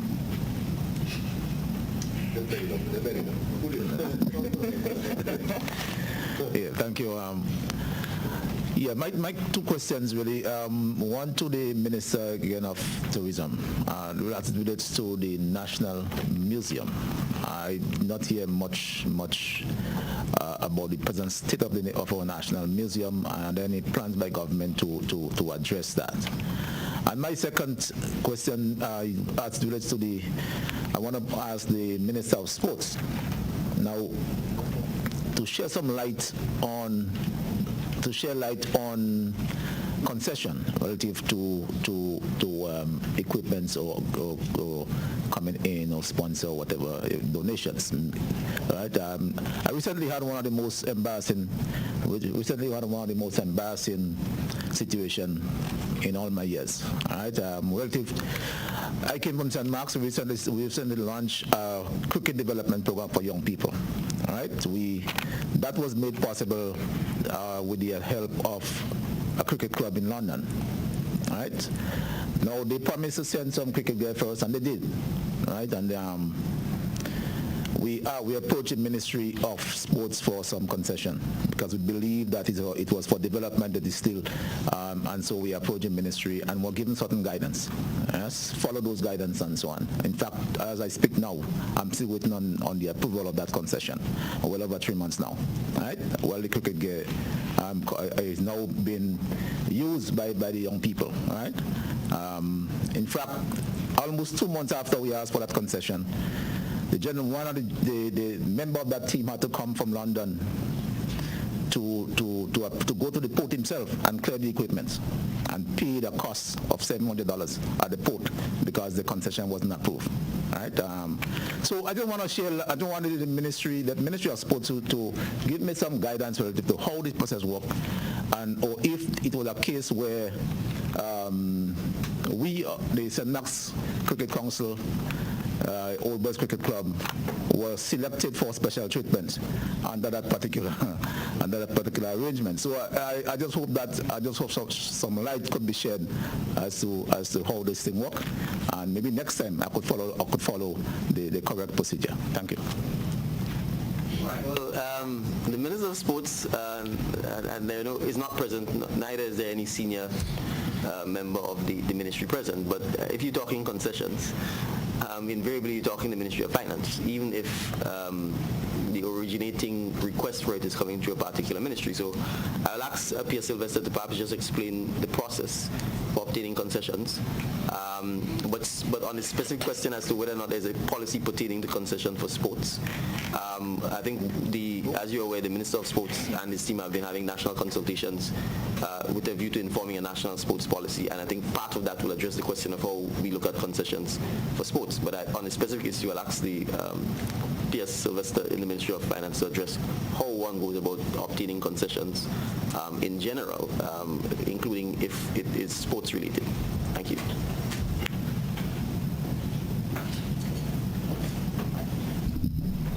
Thank you, Prime Minister, and good afternoon to everyone.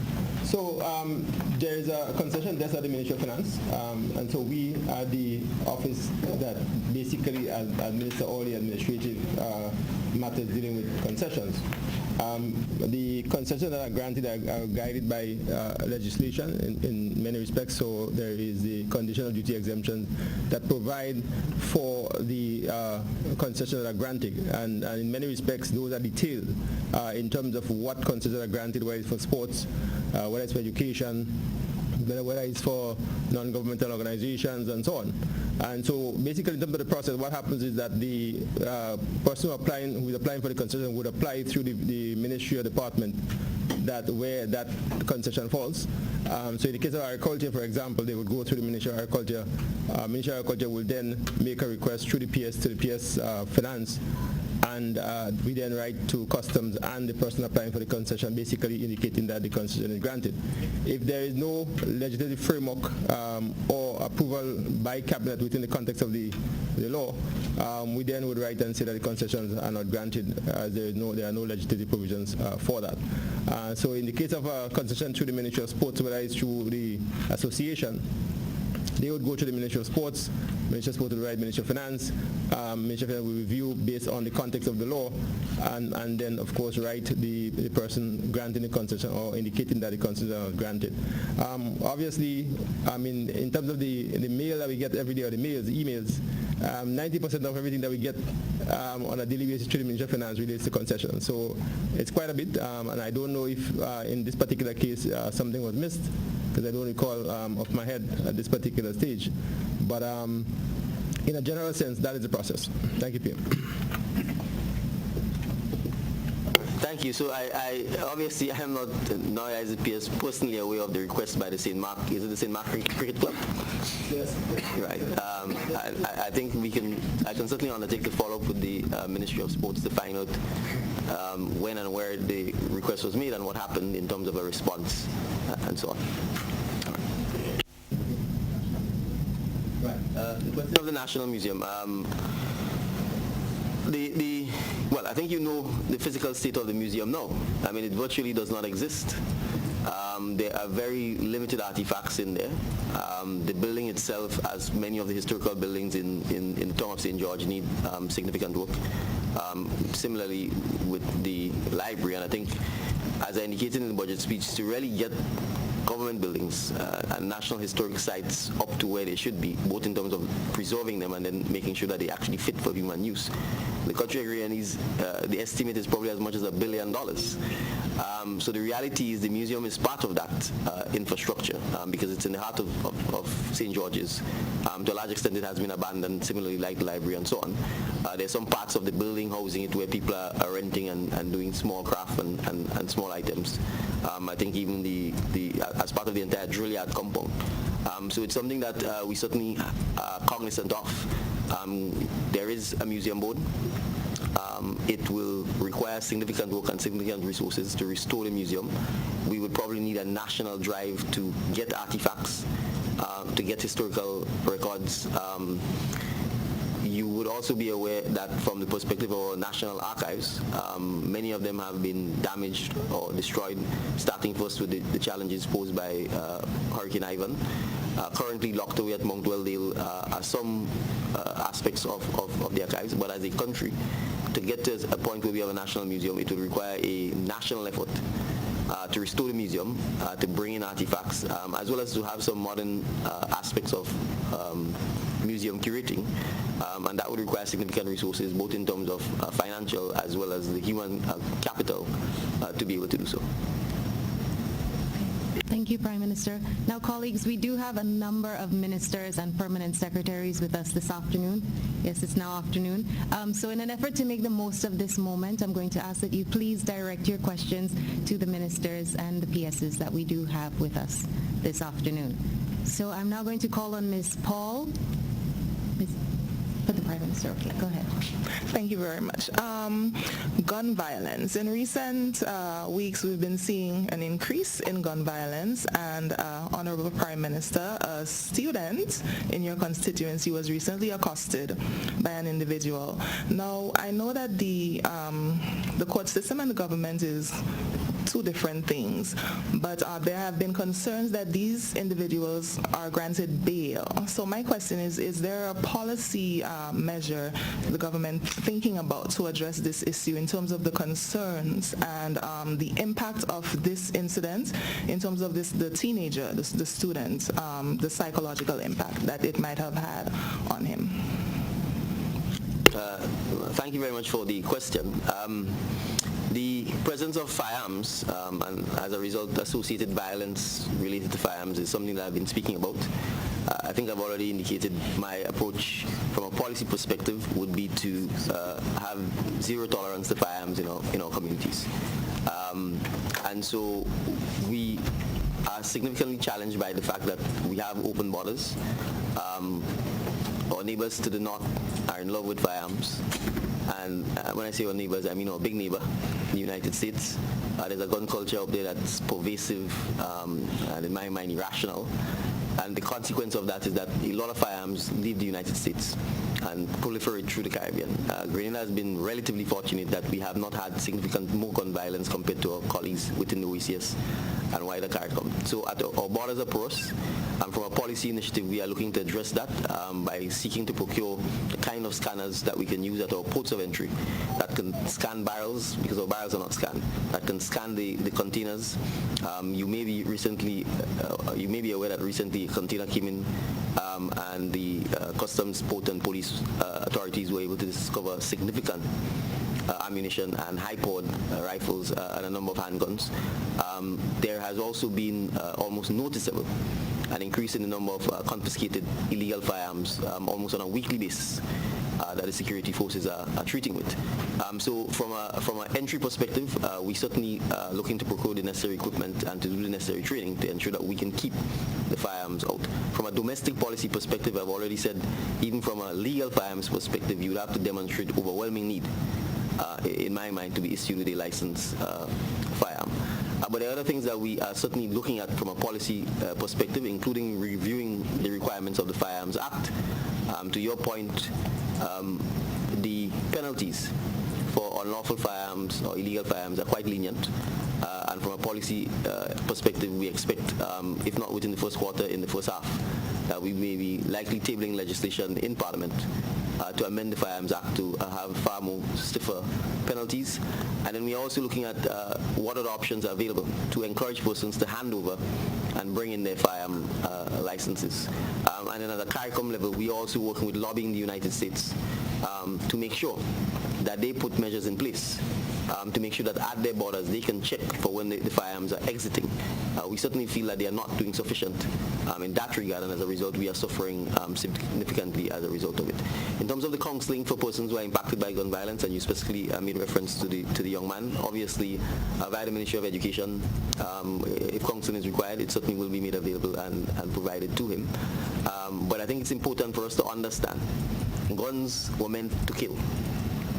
That's the sole purpose for the invention of guns, right? You may be able to use it as a sport in terms of shooting and so on, which means you don't need a gun. You can go into a gun range or sporting facility and do it. But the reality is guns were meant to kill, and it is not a culture that we can afford to glorify or encourage in a place with 100,000 people and in a place where we're dependent on tourism. So it's important for us to understand that there is no, in my view, good to come from encouraging the use of firearms within in our communities. To me, it should be limited to law enforcement, and if law enforcement itself doesn't have to use it, we certainly would want to be able to ensure that alternative means are provided. And I'm giving an example. We recently had another shooting involving the police and an apparently mentally ill person, and the shooting led to a fatality.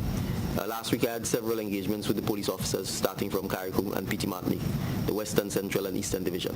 And one of the police officers raised the issue of the fact that as it stands, the police does not have the tool set to treat with mentally ill persons. They are not trained to deal with it, and they also don't have, in a sense, the tools, because you go from either perhaps running or trying physical restraint to an immediate escalation in violence, which is guns. And we see invariably it leads to fatality. So things like tasers and so on, we have to look at how we can find less lethal forms of force to allow the police to treat a mentally ill person, which does not lead to their death or fatality. So those are some of the issues we are grappling. We certainly expect that in the next several weeks and months we will have more conversations with the community, with our citizens about it. But I can certainly assure you that we will do everything from a policy level to minimize gun violence in Grenada. Thank you. My second question is an update on the school nutrition policy. Where are we with that? Minister of Education, you want to take that? Thank you.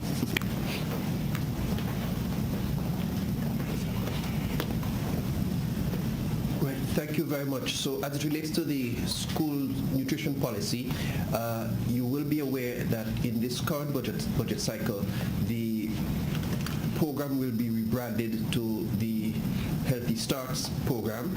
Therein, we would focus the school nutrition policy a lot more frontally, and we will include, there are several positive initiatives inside the school nutrition policy that were never really seriously pursued, and so part of the rebranding, which we are not coming public with yet, would be to engage Grenada Food and Nutrition Council, the Ministry of Agriculture, and collaborate with local food producers to have local and more healthily produced foods served at our schools. And that's ongoing. Part of the issue of using a lot more local beverages and the government's policy on sugary beverages, that too feeds in nicely with it. And that is strategic because it serves to address the Grenada Food and Nutrition Council's research that indicated that significant numbers of our local students were obese.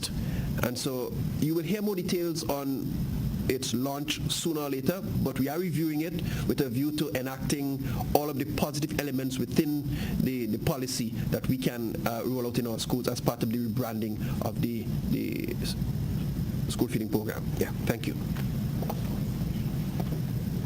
Thank you, Minister. We now return to our colleagues that are online on Zoom. We haven't forgotten about you. Nancy, I see your hand raised. You may go ahead with your second round of questions for the panel. Good afternoon. My two questions are directed to the Prime Minister in his capacity as Minister of National Security and Disaster Management. specifically on sand mining, the sand mining that keeps occurring and nothing really gets done about it. I'm just wondering what you see as a way ahead to combat this. And do you see a role for NADMA? I recall last year, the previous government had introduced legislation to legalize NADMA, and I just wonder where you're at with that. Thank you, Prime Minister. Well, thank you, Mr. Maguire. Well, I think you said it legalized NADMA. I think you meant to make it into a statutory body officially, and we are supportive of that initiative.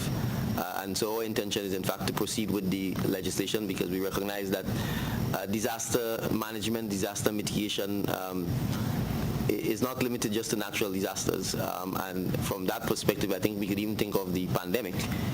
NADMA was not involved in that at all. And from our perspective, disasters in general, not just physical disasters, they're health disasters, they're other man-made disasters, and I think we need an overarching approach to disaster management, and we think strengthening the legal and institutional framework for NADMA will help us in that regard, because many times, for example, you would have had the pandemic, and as a result you had the shutdown, but there are other issues we have to deal with: food security, water security, energy security, how we treat with our senior citizens, how we treat with young people.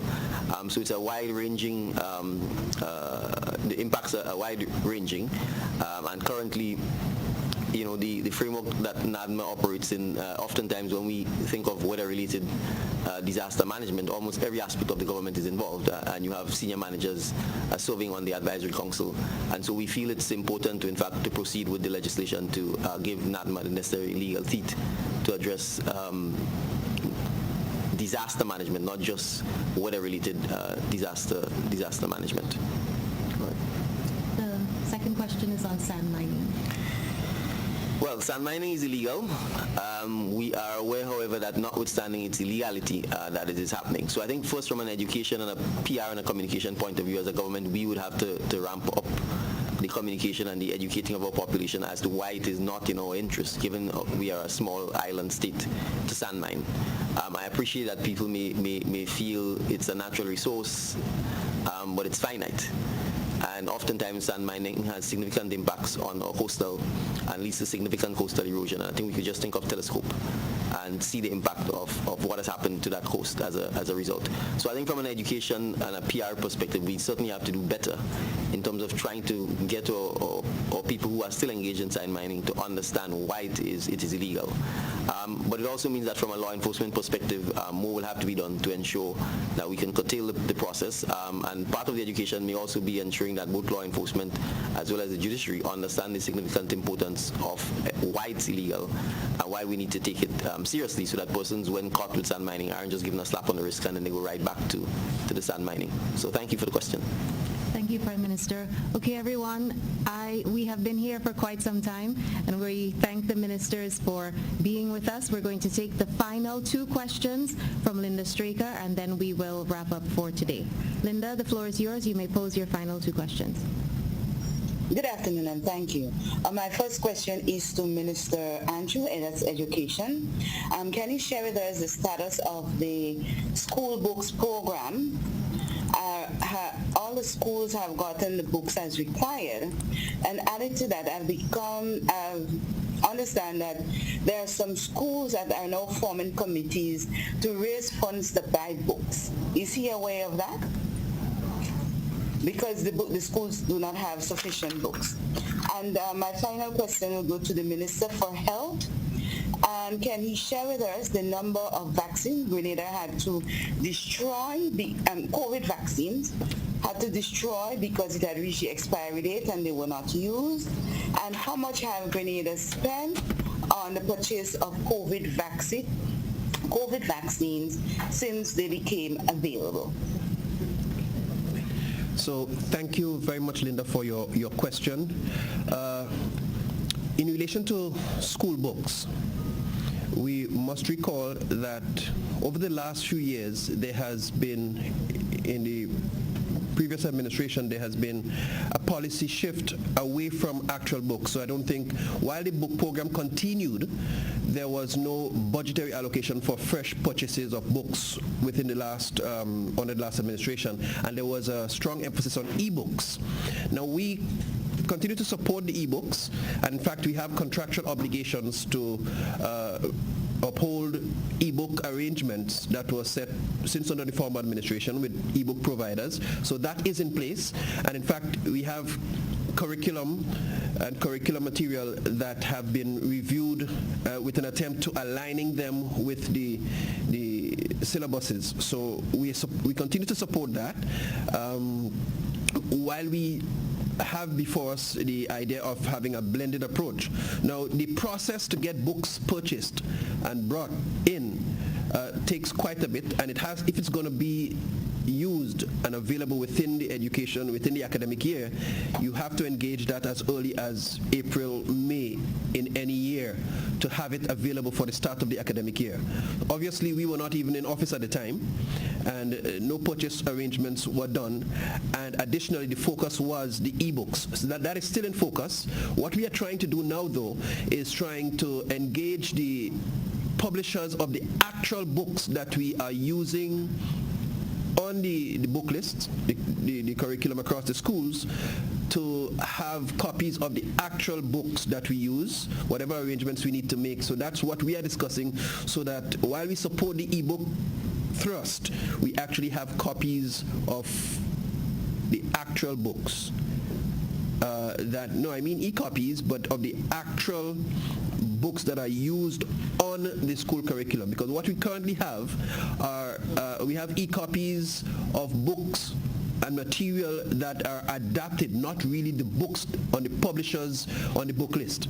So that's a nuance that we are currently discussing and seeing how best, while we support the thrust towards e-books, we still ensure that the material that we make available to our students fit the bill and answer the needs that we have in terms of the curricular support that we need. Yeah, and to answer the part about people raising funds, I am not aware, but I'll be happy to look into it and to see where that might be happening and exactly why. But to say that I'm not sure but when I have the details, I probably will be able to comment a lot more intelligently. I thank you. Great initiative.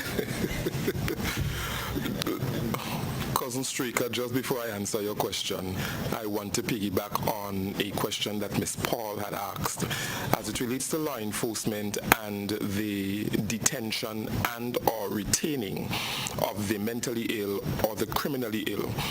That question that you asked is going to form a very critical part of our national consultations when we start in March, simply because it may be that we will certainly have to train individuals, apart from law enforcement officers, to be able to detain the mentally ill or the criminally ill, and maybe thereafter may relieve law enforcement officers from doing such activity because they may not have the requisite training. But I believe that that because you want to have a wider sectoral approach to the issue, we can certainly still train law enforcement officers, but still have our mental health specialists deal with the issue of detaining and or containing the mentally ill or the criminally ill.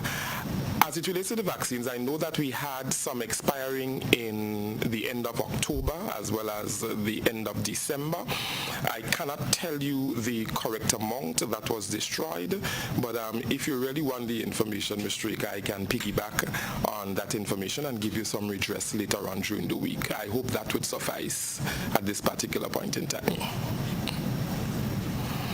Thank you so much, Minister. And once again, thank you to all of you, to the over 1,000 of you that are still with us at the end of the program, viewing between GIS's Facebook and YouTube pages. We thank you. thank you for joining us this morning and well into this afternoon. To all our media colleagues, thank you for your engagement once again. And to our ministers and permanent secretaries, thank you for taking the time out of your busy schedules with the business of running the country to be here with us this morning, this afternoon, to update our citizens. We would look forward to seeing you, everyone, at the next post-cabinet press briefing. Thank you.